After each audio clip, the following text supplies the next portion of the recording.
നമസ്കാരം, ഞാൻ ബൈജു നായർ. നമ്മുടെ ചാനലിലേക്ക് സ്വാഗതം. ഒരു കാലത്ത് ഇന്ത്യൻ റോഡുകളെ അടക്കി ഭരിച്ചിരുന്ന ഒരു മോഡലാണ് ഇന്ന് എന്നോടൊപ്പം ഉള്ളത്. നമ്മൾ നൊസ്റ്റാൾജിയ എന്ന സെക്ഷനിലേക്ക് ഞാനിന്ന് കൊണ്ടുവന്നിരിക്കുന്നത് അത്രയധികം ഒരു ഹാർട്ട് ത്രോബ് എന്നൊക്കെ വിളിക്കാമായിരുന്ന എസ്റ്റീമിനെയാണ്. എസ്റ്റീമാണ് ഇന്ത്യയിലെ ആദ്യത്തെ ഒരു പ്രോപ്പറായിട്ടുള്ള മിഡ് സൈസ് ലക്ഷറി സെഡാൻ എന്ന് വിളിക്കാവുന്ന വാഹനം. പക്ഷേ അതിനു മുമ്പ് തന്നെ മറ്റൊരു വാഹനം വന്നിരുന്നു. അത് നിങ്ങൾക്കറിയാവുന്ന പോലെ മാരുതിയുടെ 1000 മാരുതി 1000 പക്ഷേ ഇല്ലാതിരുന്ന പല കാര്യങ്ങളും ഉൾപ്പെടുത്തി കുറേ കൂടി മികച്ച സ്പോർട്ടിയായ എഞ്ചിനും കൂടി ഘടിപ്പിച്ചാണ് എസ്റ്റീം വന്നത്. എസ്റ്റീം ഒരു കാലത്ത് നമ്മുടെ നാട്ടിലെ പണക്കാരുടെ ഏറ്റവും പ്രിയപ്പെട്ട വാഹനമായിരുന്നു. എൻ്റെയൊക്കെ ചെറുപ്പകാലത്ത് കൊതിയോടെ നോക്കി നിന്നിരുന്ന വാഹനമാണിത്. പല കാലങ്ങളിലൂടെ പല മാറ്റങ്ങൾക്ക് വിധേയമായി എസ്റ്റീം. അതിനുശേഷം നമ്മളിപ്പോൾ ഇന്ന് കണ്ടുകൊണ്ടിരിക്കുന്ന ഈ വാഹനം നിർത്തലാക്കുന്നതിന് തൊട്ട് മുമ്പുള്ള ഒരു മോഡലാണ്. എന്തുകൊണ്ടാണ് നിർത്തലാക്കാൻ കാരണമെന്ന് ചോദിച്ചാൽ ആ സമയമായപ്പോഴേക്കും പല വാഹന നിർമ്മാതാക്കൾ വന്നു, പല മിഡ് സൈസ് സെഡാനുകൾ വന്നു. അങ്ങനെ എസ്റ്റീമിൻ്റെ വിൽപ്പന കാര്യമായ രീതിയിൽ കുറയുകയാണ് ഉണ്ടായത്. എന്തായാലും 17 വർഷമാണ് ഇന്ത്യയിൽ എസ്റ്റീം ജീവിച്ചിരുന്നത് എന്ന് പറയാം. 1990 തൊട്ട് 2007 വരെ. 2007 വാഹനത്തിൻ്റെ നിർമ്മാണം അവസാനിപ്പിക്കുമ്പോഴേക്കും ഈ ഒരു സെഗ്മെൻറ്റിൽ ഹ്യുണ്ടായി ആക്സെൻറ്റ് പോലുള്ള ഇഷ്ടം പോലെ വാഹനങ്ങൾ വന്നങ്ങ് നിറഞ്ഞു. അതിനുശേഷമാണ് മാരുതി സ്വിഫ്റ്റ് ഡിസയറിലേക്കൊക്കെ കടന്നത് മിഡ് സൈസ് സെഡാനുകളുടെ കാര്യത്തിൽ. എന്തായാലും എല്ലാ കാലത്തും അങ്ങേയറ്റം ആഹ്ലാദിപ്പിക്കുന്ന ഒരു രൂപമാണ് ഈ വാഹനത്തിൻ്റേത്. ഇതിപ്പോൾ നമ്മൾ ഈ കാണുന്ന വാഹനം 2006 മോഡലാണ്. 2007 ഇത് നിർത്തലാക്കിയത്. ഈ വാഹനത്തിൻ്റെ കാര്യത്തിൽ 1.3 ലിറ്റർ അല്പം കൂടി മികച്ച എഞ്ചിനാണ് അവസാന കാലമായപ്പോഴേക്കും വന്നത്. എന്തായാലും 17 വർഷം കൊണ്ട് 2 ലക്ഷത്തിലധികം യൂണിറ്റുകളാണ് എസ്റ്റീമിൻ്റേതായിട്ട് വിറ്റഴിഞ്ഞത്. അപ്പോൾ എന്തായാലും ഇന്ത്യയുടെ ഒരു കാലത്തെ താരമായിരുന്ന ഹാർട്ട് ത്രോബായിരുന്ന എസ്റ്റീമിനെ നമുക്കിനി ഒന്ന് അടുത്ത് കാണാം.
ആയിരത്തി 1990 മാരുതിക്ക് ആകെ ഇന്ത്യയിലുണ്ടായിരുന്ന 2 മോഡലുകളാണ്. ഒന്ന് മാരുതി 800 മറ്റൊന്ന് ഓംനിയും. അതിനുശേഷമാണ് അല്പം കൂടി വില കൂടിയ കുറേ കൂടി മികച്ച ഒരു സെഡാൻ വേണമെന്നുള്ള ആഗ്രഹം മാരുതിക്കുണ്ടായത്. അങ്ങനെയാണ് ആദ്യമായി മാരുതി 1000 ജനിക്കുന്നത്. 1990 മാരുതി 1000 വന്നത്. 3.2 ലക്ഷം രൂപയായിരുന്നു ആ കാലത്ത് മാരുതി 1000 വില. ആ വാഹനത്തിൻ്റെ പോരായ്മ അതിനൊരു 1 ലിറ്റർ എഞ്ചിനായിരുന്നു എന്നുള്ളതാണ് പ്രധാനപ്പെട്ട കാര്യം. ഒരു കാർബറേറ്റഡ് എഞ്ചിനായിരുന്നു. തന്നെയുമല്ല 46 bhp ഉണ്ടായിരുന്നുള്ളൂ പവർ. ആ ഒരു പ്രശ്നമായിരുന്നു അന്ന് നേരിട്ടത്. അപ്പോൾ എല്ലാവർക്കും വാഹനം വലിയ ഇഷ്ടമായിരുന്നു. നല്ല ഇൻറ്റീരിയർ സ്പേസ് ഉണ്ട്, കാണാൻ ഭംഗിയാണ്. പക്ഷേ പവറിൻ്റെ കാര്യത്തിൽ വളരെ മോശമാണ്, മൈലേജ് വളരെ മോശമാണ് എന്നുള്ളതായിരുന്നു 1000 പറ്റിയുള്ള ഏറ്റവും വലിയ പരാതി. ആ സമയത്താണ് എസ്റ്റീം എന്ന് പറയുന്ന ഈ ഒരു വാഹനത്തെക്കുറിച്ച് മാരുതി ചിന്തിച്ചത്. അങ്ങനെ ഇരിക്കുമ്പോഴാണ് ഇനി എന്താണ് അടുത്ത നടപടി എന്ന് മാരുതി ചിന്തിക്കുകയും കുറേ കൂടി പവർഫുള്ളായിട്ടുള്ള കുറേ കൂടി മികച്ചൊരു വാഹനം വേണമെന്നുള്ള ചിന്തയിലേക്ക് എത്തുകയും ചെയ്തത്. അങ്ങനെ എസ്റ്റീം ജനിച്ചു. എസ്റ്റീമിൻ്റെ കാര്യത്തിലെ പ്രധാനപ്പെട്ട കാര്യം 1.3 ലിറ്റർ എഞ്ചിനാണ് എന്നുള്ളതാണ്. 65 bhp എഞ്ചിനാണ്. തന്നെയുമല്ല കുറേ കോസ്മെറ്റിക് ചേഞ്ചുകളൊക്കെ ഈ വാഹനത്തിൽ വരുത്തുകയും ചെയ്തു. അങ്ങനെ ഏറെക്കാലം പിന്നീട് ഇന്ത്യയുടെ പ്രിയപ്പെട്ട വാഹനമായിട്ട് ഈ എസ്റ്റീം എന്ന ഈ മോഡൽ തുടരുകയായിരുന്നു. എന്തായാലും നീണ്ട ജീവിതകാലത്തിൽ, അതായത് ഏതാണ്ട് 17 വർഷം നീണ്ട ജീവിതകാലത്തിൽ 3-4 തവണ വലിയ ഫേസ് ലിഫ്റ്റുകൾക്ക് വിധേയമായി എസ്റ്റീം ഏറ്റവും അവസാനം വാഹനം നിർത്തലാക്കുമ്പോൾ നമ്മൾ ഈ കാണുന്ന ഈ ഒരു മോഡലിലേക്ക് എത്തുന്ന സമയത്ത് 84 bhp ആയിട്ട് എഞ്ചിൻ പവർ കൂടുകയുണ്ടായി. അതായത് 65 തൊട്ട് 84 വരെ അങ്ങനെ പവർ കൂടിക്കൊണ്ടേയിരുന്നു ഓരോരോ കാലഘട്ടത്തിലും. തന്നെയുമല്ല മൈലേജ് കൂടി. 1.3 ലിറ്റർ പിന്നീട് MBFI എഞ്ചിനായിട്ട് മാറി. അങ്ങനെ പല മാറ്റങ്ങൾ വന്നു. മൾട്ടി വാൽവ് ടെക്നോളജി അവസാന കാലത്ത് വന്നപ്പോഴാണ് ഈ വാഹനത്തിൻ്റെ കാര്യത്തിൽ 84 bhp ആയിട്ട് മാറിയത്. എന്തായാലും ആ കാലമായപ്പോഴേക്കും ധാരാളം മോഡലുകൾ വരികയും ഇന്ത്യൻ വാഹന വിപണി അങ്ങനെ കാര്യമായ രീതിയിൽ വളരുകയും ചെയ്തു. മാരുതിയുടെ കാര്യത്തിലാണെങ്കിൽ തന്നെ സെൻ വന്നു, അതിനുശേഷം സ്വിഫ്റ്റ് വന്നു, സ്വിഫ്റ്റ് ഡിസയർ വന്നു. അങ്ങനെ പല വാഹനങ്ങൾ വരികയും എസ്റ്റീം അന്ത്യശ്വാസം വലിക്കുകയാണ് ചെയ്തത്. പക്ഷേ 17 വർഷം കൊണ്ട് 2 ലക്ഷം യൂണിറ്റുകൾ ഓടിയ എസ്റ്റീം ഇപ്പോഴും പലരുടെയും പ്രിയപ്പെട്ട വാഹനമാണ്. ഇപ്പോഴും സെക്കൻഡ് ഹാൻഡ് മാർക്കറ്റിൽ കാര്യമായ രീതിയിൽ വിലയുമുണ്ട്. നമ്മളിപ്പോൾ ഈ കണ്ടുകൊണ്ടിരിക്കുന്ന ഈ വാഹനം ഷെഫീഖിൻ്റേതാണ്. തിരുവനന്തപുരം സ്വദേശിയായ ഷെഫീഖിനോട് നമുക്ക് ഈ വാഹനത്തെപ്പറ്റി ചോദിച്ച് മനസ്സിലാക്കേണ്ടതുണ്ട്. എന്തായാലും മിൻറ്റ് കണ്ടീഷനിൽ സൂക്ഷിക്കുന്ന വാഹനമാണിത്. ഇൻറ്റീരിയറാണ് ഇതിൻ്റെ ഏറ്റവും ഗംഭീരമായി സൂക്ഷിച്ചിരിക്കുന്നത്. ഇൻറ്റീരിയറിൽ അവസാന കാലത്ത് വന്ന കെൻവുഡിൻ്റെ മ്യൂസിക് സിസ്റ്റം ഉൾപ്പെടെയുള്ള കാര്യങ്ങളെല്ലാം അതേപടി സൂക്ഷിച്ചിട്ടുണ്ട്. ഈ വാഹനത്തിൻ്റെ ഏറ്റവും പ്രധാനപ്പെട്ട ഒരു കാര്യം എന്ന് പറയുന്നത് അന്നൊക്കെ നമ്മളൊക്കെ കൊതിയോടെ നോക്കിയിരുന്നതിൻ്റെ ഇൻറ്റീരിയറിലെ അപ്ഹോൾസ്റ്ററിയാണ്. അതിലും ഒന്നും യാതൊരു മാറ്റവും സംഭവിച്ചിട്ടില്ല. എന്തായാലും നമുക്കിനി എസ്റ്റീമിൻ്റെ ഫീച്ചേഴ്സ് എന്തൊക്കെയാണെന്ന് നോക്കാം. വളരെ താഴ്ന്ന പ്രൊഫൈലാണ് ഈ വാഹനത്തിന്. നിങ്ങൾ ഈ കാണുന്ന പോലെ തന്നെ ഈ വളരെ ക്ലിയർ ലെൻസ് ആയിട്ടുള്ള ഒരു ഹെഡ് ലാമ്പ് കൊടുത്തിരിക്കുന്നു. ഈ ഒരു ടേൺ ഇൻഡിക്കേറ്റേഴ്സിൻ്റെ കാര്യത്തിൽ അന്ന് വിളിച്ചിരുന്നത് സമോസ ഇൻഡിക്കേറ്റർ എന്നാണ്. കാരണം ഇത് സമോസയുടെ ഷേപ്പാണ് ഇതിനുള്ളത് എന്നുള്ളതുകൊണ്ട് തന്നെ ഈ കാര്യത്തിലെല്ലാം കാര്യമായ മാറ്റങ്ങൾ ഓരോരോ കാലഘട്ടത്തിൽ വന്നു എന്നാണ് പറയേണ്ടത്. ഗ്രില്ലടക്കമുള്ള കാര്യങ്ങളിലെല്ലാം മാറ്റങ്ങൾ സംഭവിച്ചതെല്ലാം കാലങ്ങളിൽ സംഭവിച്ച മാറ്റങ്ങളാണ്. ഇവിടെ ഇപ്പോൾ ഈ ബ്ലാക്ക് ആൻഡ് ചെയ്തിരിക്കുന്ന ഗ്രില്ല് ഈ ഒരു സ്പോക്ക് ഗ്രില്ലാണ് കൊടുത്തിരിക്കുന്നത്. അതുപോലെ മാരുതിയുടെ ലോഗോയിൽ നിന്ന് സുസുക്കിയുടെ ലോഗോയിലേക്ക് മാറ്റം വന്നതും ഏതാണ്ട് ആ കാലത്താണെന്നാണ് എൻ്റെ ഒരു ഓർമ്മ. ഇവിടെ കൊടുത്തിരിക്കുന്നത് സുസുക്കിയുടെ ലോഗോയാണ്. താഴ്ന്ന പ്രൊഫൈലാണ് വാഹനത്തിനെന്ന് തോന്നുമെങ്കിൽ പോലും അങ്ങനെ അടിതട്ടുന്ന പ്രശ്നങ്ങളൊന്നും ഉണ്ടായിരുന്നില്ല. വളരെ മികച്ച സസ്പെൻഷനായിരുന്നു. ഇന്നിപ്പോൾ രാവിലെ തിരുവനന്തപുരത്തു നിന്നാണ് ഈ വാഹനം ഓടിച്ചു വന്നത്. ഇവിടെ ചെറുതായിട്ട് എവിടെയോ ഒരു ചെറിയ കല്ലിൽ തട്ടി ഒന്ന് ഇളകിയിട്ടുണ്ടെന്ന് ഒഴിച്ചാൽ മറ്റ് ഒരു പ്രശ്നങ്ങളും വാഹനത്തിൻ്റെ മുൻഭാഗത്തില്ല. വലിയ എയർ ഡാമാണ് അങ്ങേയറ്റം തൊട്ട് ഇങ്ങേയറ്റം വരെ കൊടുത്തിരിക്കുന്നത്. ഫോഗ് ലാമ്പും ഇവിടെ കാണാം. ഫോഗ് ലാമ്പ് എക്സ്ട്രാ ആണോ എന്നെനിക്കൊരു സംശയമുണ്ട്. അതോ ടോപ്പ് എൻഡ് മോഡൽ ഉണ്ടായിരുന്നു എന്നുള്ള കാര്യത്തിൽ എനിക്കൊരു ചെറിയ സംശയമുണ്ട്. എന്തായാലും അതാണ് നമ്മളിപ്പോൾ അവിടെ കാണുന്നത്. വളരെ പ്ലസൻ്റ് ആയിട്ടുള്ള മുൻഭാഗം എന്നാണ് പറയേണ്ടത്. ഈ ഒരു ചിരിക്കുന്ന ഗ്രില്ല് തന്നെയാണ് അതിന് കാരണം. അതുപോലെ വളരെ പ്രോമിനൻ്റ് ആയിട്ടുള്ള ബോർഡർ ലൈനും കാണാം. ഇപ്പോൾ ഇതിൽ വിഷ്വലിൽ വ്യക്തമാണോ എന്നറിയില്ല. എന്തായാലും ഇവിടെ ഒരു ചെറിയ ഒരു തള്ളി നിൽക്കുന്ന ഭാഗം പോലെയുണ്ട്. അതുകൊണ്ട് തന്നെ മുൻഭാഗത്തിന് ഒരു മസിൽ പവർ തോന്നുന്നുമുണ്ട്. മറ്റൊരു കാര്യം എടുത്തു പറയേണ്ടത് വളരെ വിശാലമായ ഗ്ലാസ് ഏരിയയാണ്. ഇത് മറ്റൊരു പ്രത്യേകതയായിരുന്നു. അതുകൊണ്ട് തന്നെ ഇൻറ്റീരിയറിൽ വളരെ പ്ലസൻ്റ് ആയിട്ടുള്ള ഒരു അനുഭവം നമുക്ക് കിട്ടുന്നുണ്ട്. അത്രയും വിശാലമായ ഗ്ലാസ് ഏരിയയാണ്. ഇനി നമുക്ക് വശക്കാഴ്ചയിലേക്ക് വരാം. മാരുതിയുടെ എസ്റ്റീമിന് ശേഷം വന്ന ബലേനോ അല്പം കൂടി കാണാൻ ഭംഗിയുള്ള മോഡലായിരുന്നു എന്നാണ് എൻ്റെ അഭിപ്രായം. ഞാൻ കുറേ കാലം ഉപയോഗിച്ചിരുന്നൊരു വാഹനമാണ്. എങ്കിൽ പോലും ഈ എസ്റ്റീമിൻ്റെ കാര്യത്തിൽ എനിക്ക് ഏറ്റവും ഇഷ്ടപ്പെട്ട ഒരു കാര്യം ഇതിൻ്റെ ഈ സൈഡ് പ്രൊഫൈൽ കാണുന്ന ഹൈറ്റാണ്. വളരെ താഴ്ന്നൊരു പ്രൊഫൈലാണ് നമുക്ക് ബലേനോയ്ക്ക് തോന്നുന്നെങ്കിൽ ഇതിൻ്റെ കാര്യത്തിൽ അങ്ങനെയല്ല. അതുപോലെ ഗ്ലാസ് ഏരിയ തീർച്ചയായിട്ടും മുൻഭാഗത്ത് ഞാൻ പറഞ്ഞ പോലെ തന്നെ അത്രയും വിശാലമായ ഗ്ലാസ് ഏരിയയാണ് കൊടുത്തിരിക്കുന്നത്. 15 ഇഞ്ച് ടയേഴ്സാണ്. അലോയ് വീൽ മാത്രമാണ് ഇപ്പോൾ ഈ വാഹനത്തിൻ്റെ അടുത്ത് സ്റ്റോക്ക് അല്ല എന്ന് പറയാവുന്നൊരു കാര്യം. അത് ഇതിൽ മാറ്റം വന്നിട്ടുണ്ട്. ഇവിടെ ഞാനീ പറഞ്ഞ 1.3 ലിറ്റർ എന്നുള്ള ബാഡ്ജിങ് ഉണ്ട്. ആ കാലത്ത് എല്ലാവരും ചെയ്തിരുന്ന മറ്റൊരു കാര്യം എന്ന് വെച്ചാൽ ഈ 1000 എന്ന് പറഞ്ഞാൽ അല്പം വില കുറഞ്ഞ മോഡലായിരുന്നല്ലോ. ആ മോഡൽ അല്ല എന്ന് കാണിക്കാൻ വേണ്ടി 1000 പലരും ബാഡ്ജിങ് കൊടുക്കുമായിരുന്നു. എസ്റ്റീമിൻ്റെ ബാഡ്ജിങ് എടുത്ത് കൊടുക്കും. കാഴ്ചയിൽ ഒരേപോലെ ആയതുകൊണ്ട് അങ്ങനെ അത് എസ്റ്റീമാണെന്ന് ആൾക്കാർ വിചാരിക്കുകയും ചെയ്യും. അങ്ങനെ ഇരിക്കുമ്പോഴാണ് ഈ ഒരു ബാഡ്ജിങ് മാരുതി കൊണ്ടുവന്നത് 1.3 ലിറ്റർ എന്നുള്ളത്. അതോടുകൂടി ഈ ഒരു 1000 പിടിച്ച് എസ്റ്റീമാക്കുന്ന പരിപാടി ഒന്ന് നിലച്ചായിരുന്നു. അതാണ് നമ്മളവ കാണുന്ന 1.3 ലിറ്റർ. അതുപോലെ ഇവിടെ ടേൺ ഇൻഡിക്കേറ്റേഴ്സ് ഈ സൈഡിൽ കൊടുത്തിരിക്കുന്നു. സാമാന്യം വലിയ സൈഡ് വ്യൂ മിറേഴ്സാണ്. ആദ്യകാലത്ത് വന്ന എസ്റ്റീമിൽ ഉള്ളിൽ നിന്ന് നമുക്കിത് അഡ്ജസ്റ്റ് ചെയ്യാൻ സാധിക്കില്ലായിരുന്നു. പിന്നീട് അതിൻ്റെ കൺട്രോളുകളും ഉള്ളിൽ കൊടുത്തു. ഇവിടെ വളരെ വിശാലമായ ഒരു ക്ലാഡിംഗ് ആണ് കാണുന്നത്. വലുതല്ലെങ്കിൽ പോലും അങ്ങേയറ്റം വരെ ക്ലാഡിങ് നീളുന്നുണ്ട്. അതുപോലെ പിന്നീട് വളരെ ആധുനികമായ കാലത്തൊക്കെ നമ്മൾ കണ്ടുവരുന്ന രീതിയിലുള്ള ബോഡിയോട് ചേർന്ന് നിൽക്കുന്ന ഹാൻഡിലാണ് കൊടുത്തിരിക്കുന്നത്. അതുകൊണ്ട് തന്നെ സൈഡിൽ ഒട്ടും മുഴച്ച് നിൽക്കാത്ത രീതിയിൽ ഡിസൈനെ ഒട്ടും ബാധിക്കാത്ത രീതിയിലാണ് ഈ ഡോർ ഹാൻഡിൽ കൊടുത്തിരിക്കുന്നതെന്ന് പറയാം. ഇവിടെയൊക്കെ ബ്ലാക്ക് ആൻഡ് ചെയ്തിട്ടുണ്ട്. ബീപ്പിലൊക്കെ ബ്ലാക്ക് ആൻഡ് ചെയ്തിരിക്കുന്നു. വളരെ വിശാലമായ ഒരു കോർണർ ഗ്ലാസ്സാണ്. അതാണ് മറ്റൊരു പ്രത്യേകത ഈ വാഹനത്തിൻ്റേത്. അതുകൊണ്ട് തന്നെ പിൻഭാഗത്തിരിക്കുന്നവർക്ക് ഒട്ടും ക്രാംഡായ ഫീലൊന്നും തോന്നുകയില്ല. ഇവിടെ ഇങ്ങനെ വരുമ്പോൾ നമുക്ക് അറിയാം സാമാന്യം ഭേദപ്പെട്ട ഒരു ബൂട്ട് സ്പേസ് ഉണ്ടെന്നുള്ള കാര്യം. അതുതന്നെയാണ് ഈ വാഹനത്തിൻ്റെ കാര്യത്തിൽ മറ്റൊരു കാര്യം. അതായത് അങ്ങേയറ്റം ഒരു ഫാമിലി കാർ എന്ന് വിളിക്കാവുന്ന രീതിയിൽ ഇഷ്ടംപോലെ ബൂട്ട് സ്പേസ്, ഇഷ്ടംപോലെ ഇൻറ്റീരിയർ സ്പേസ് അല്ല ഈ വാഹനത്തിനുണ്ടായിരുന്നു. പിൻഭാഗം ഇപ്പോഴും വളരെ കാലികമാണ് എന്ന് നിങ്ങൾക്ക് തോന്നുന്നുണ്ടല്ലോ അല്ലേ? കാഴ്ചയിൽ എത്രയോ ഭംഗിയായിട്ടാണ് ഇതിൻ്റെ ബാക്ക് ഡിസൈൻ ചെയ്തിരിക്കുന്നത് കാണുക. ഈ കാണുന്ന ഈ ലൈറ്റൊക്കെ അവസാന കാലത്ത് വന്ന എസ്റ്റീമിൽ മാത്രമേ കാണാനുള്ളൂ. അത് തന്നെ ഏറ്റവും പുതിയ മോഡലാണ്. അതായത് നിൽക്കുന്നതിന് മുമ്പുള്ള മോഡലാണെന്ന് മനസ്സിലാക്കുന്നൊരു കാര്യമാണിത്. ഇത് LXI മോഡലാണ്. എസ്റ്റീം LXI എന്നുള്ള ബാഡ്ജിങ് കൂടെ കാണാം. അതുപോലെ സാമാന്യം വലിയ ഒരു ബമ്പറുണ്ട്. സാമാന്യം വലിയൊരു എക്സോസ് പൈപ്പ് കൊടുത്തിരിക്കുന്നു. ഇതുപോലെ ഇത്രയും കട്ട് ചെയ്തെടുത്തൊരു ഭാഗത്താണ് നമ്പർ പ്ലേറ്റ് കൊടുത്തിരിക്കുന്നത്. ഈ ഭാഗത്തേക്ക് വരുമ്പോൾ അതും വലിയ തരക്കേടില്ലാത്ത വലിപ്പമുള്ള രീതിയിലുള്ള ടെയിൽ ലാമ്പ് അത് ഭംഗിയായിട്ട് ഈ ഒരു വശത്തേക്ക് അങ്ങനെ കയറി നിൽക്കുന്നു, ഇൻ്റഗ്രേറ്റ് ചെയ്തിരിക്കുന്നു. ഇനി നമുക്ക് ബൂട്ട് സ്പേസ് തുറന്ന് നോക്കാം. ബൂട്ട് സ്പേസ് തുറക്കണമെങ്കിൽ സാധാരണഗതിയിൽ ഇപ്പോഴത്തെ വാഹനങ്ങളുടെ പോലെ ഇവിടെ പ്രസ് ചെയ്തല്ല തുറക്കേണ്ടത്. ഉള്ളിൽ നിന്ന് ഒരു ലിവറിൽ വലിക്കുകയാണ്. ഇഷ്ടംപോലെ ബൂട്ട് സ്പേസാണ്. ഇത് തിരുവനന്തപുരത്ത് നിന്ന് ഓടി വന്ന വാഹനത്തിൻ്റേതായ ലക്ഷണങ്ങളെല്ലാം കാണിച്ചുകൊണ്ട് ഇഷ്ടംപോലെ സാധനങ്ങൾ അങ്ങേ അറ്റം വരെ നീളുന്ന അത്രയും വിശാലമായ ബൂട്ട് സ്പേസാണ് കൊടുത്തിരിക്കുന്നത്. ഇഷ്ടംപോലെ സാധനങ്ങൾ കയറ്റാം. ഇത് തന്നെയാണ് ഈ വാഹനത്തിനെ ഒരു ഫാമിലി കാറായിട്ട് നിലനിർത്താനുള്ള കാരണം. ഒരു കാര്യത്തിലും മോശമല്ല. ഇൻറ്റീരിയർ സ്പേസ് ആയാലും ബൂട്ട് സ്പേസ് ആയാലും ഒന്നും തന്നെ. ഏതാണ്ട് 17 വർഷം പഴക്കമുള്ള ഒരു വാഹനമാണ് എൻ്റെ മുന്നിൽ ഈ കിടക്കുന്നതെന്ന് തോന്നാത്ത രീതിയിൽ ആധുനികമാണ് ഈ വാഹനത്തിൻ്റെ ഡിസൈൻ എന്നാണ് പറയേണ്ടത്. ഇപ്പോൾ പോലും നിങ്ങൾ കാണുന്ന സ്വിഫ്റ്റ് ഡിസൈറൊക്കെ ഏതാണ്ട് ഈ ഒരു രൂപം തന്നെയല്ലേ, വലിയ വ്യത്യാസമൊന്നും സംഭവിച്ചിട്ടില്ല. കാരണം ഇത് അന്നേ ആധുനികമാണ് എന്നാണ് പറയേണ്ടത്. എന്തായാലും വർഷങ്ങളോളം നമ്മുടെ നിരത്തുകളിൽ ഒരു രാജാവായിട്ട് കഴിഞ്ഞൊരു വാഹനമാണിത്. എസ്റ്റീം എന്ന് പറയുന്ന ആ പേര് സൂചിപ്പിക്കുന്ന പോലെ ഒരു അന്തസ്സിൻ്റെ പ്രതീകമായിരുന്നൊരു കാലമുണ്ടായിരുന്നു. അത് ഈ വാഹനത്തിൻ്റെ രൂപം അത് തെളിയിക്കുന്നുമുണ്ട് എന്നാണ് പറയേണ്ടത്. എന്തായാലും ഇപ്പോൾ പോലും റീസെയിൽ മാർക്കറ്റിൽ വലിയ വിലയൊന്നുമില്ലെങ്കിൽ പോലും അത്യാവശ്യം ആവശ്യക്കാരുള്ളൊരു വാഹനമാണിത്. പക്ഷേ ഇതിൻ്റെ ഒരു പ്രത്യേകത എന്ന് പറയുന്നത് ഇൻറ്റീരിയർ സ്പേസും ഇൻറ്റീരിയറിലെ പല ഫീച്ചേഴ്സുമാണ്. അതിന് എന്തൊക്കെയാണെന്ന് നമുക്ക് ഉള്ളിൽ കയറി പരിശോധിക്കാം.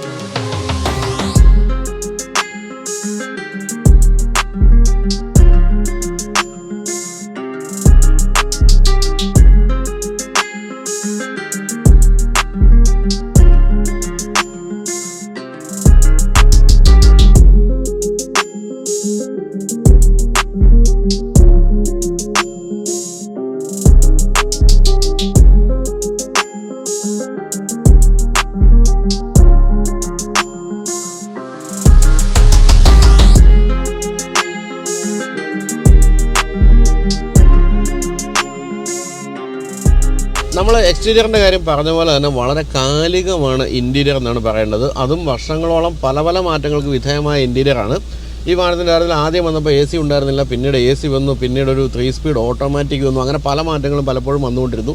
അതിനനുസരിച്ച് ഇൻറ്റീരിയറിലും കാര്യമായ മാറ്റങ്ങൾ വന്നു. ഓരോ തവണയും ഓരോരോ പുതിയ കാര്യങ്ങൾ ആഡ് ചെയ്ത് വന്നു. അതാണ് ഞാൻ പറഞ്ഞത്, ആ കാണുന്ന ഉള്ളിൽ നിന്ന് നമ്മൾ സൈഡ് വ്യൂ മിറേഴ്സ് അഡ്ജസ്റ്റ് ചെയ്യുന്ന കാര്യങ്ങൾ ഉൾപ്പെടെയുള്ള കാര്യങ്ങളെല്ലാം പിന്നീട് ഇങ്ങനെ ആഡ് ചെയ്ത് വന്നതാണ്. അതായത് കൃത്യമായിട്ടും നമ്മുടെ ഉപഭോക്താവിൻ്റെ ആവശ്യങ്ങൾ മനസ്സിലാക്കിയാണ് ഈ വാഹനത്തിൽ വേണ്ട മാറ്റങ്ങൾ വരുത്തിയെന്നാണ് പറയേണ്ടത്. എന്തായാലും 100% സുസുക്കി എന്നാണ് നമുക്ക് ഈ ഒരു വാഹനത്തിൻ്റെ ഇൻറ്റീരിയറിനെ വിളിക്കേണ്ടത്. ഇപ്പോൾ പോലും നമ്മൾ മാരുതിയുടെ ഒരു വാഹനത്തിൽ കയറുമ്പോൾ നമുക്ക് തോന്നുന്ന അതേ ഫീലാണ് ആ കാലത്ത് പോലും തോന്നിയിരുന്നത്. അതിന് പ്രധാനപ്പെട്ട കാരണം എനിക്ക് തോന്നുന്നു, ഒറ്റ നോട്ടത്തിൽ നമുക്ക് തോന്നുന്നതാ ഇവിടെ കാണുന്ന AC-യുടെ ഈ കൺട്രോളുകളുടെ ഭാഗത്ത് കാണുന്ന ഈ ഗ്രാഫിക്സ് ഉൾപ്പെടെയുള്ള കാര്യങ്ങളെല്ലാം തന്നെ ഇപ്പോഴും മാരുതി പിന്തുടരുന്നതാണ്. അത് മാരുതിയുടെ ഒരു ക്യാരക്ടറായിട്ട് പറയാവുന്ന കാര്യവുമാണ്. ഇപ്പോൾ ഈ ഒരു വാഹനത്തിൻ്റെ കാര്യത്തിൽ യാതൊരു തരത്തിലുള്ള മാറ്റവും സംഭവിച്ചിട്ടില്ല എന്നുള്ളതാണ്. നമ്മൾ വളരെ സ്റ്റോക്ക് കണ്ടീഷൻ തന്നെ നിലനിർത്തിയിരിക്കുകയാണ്.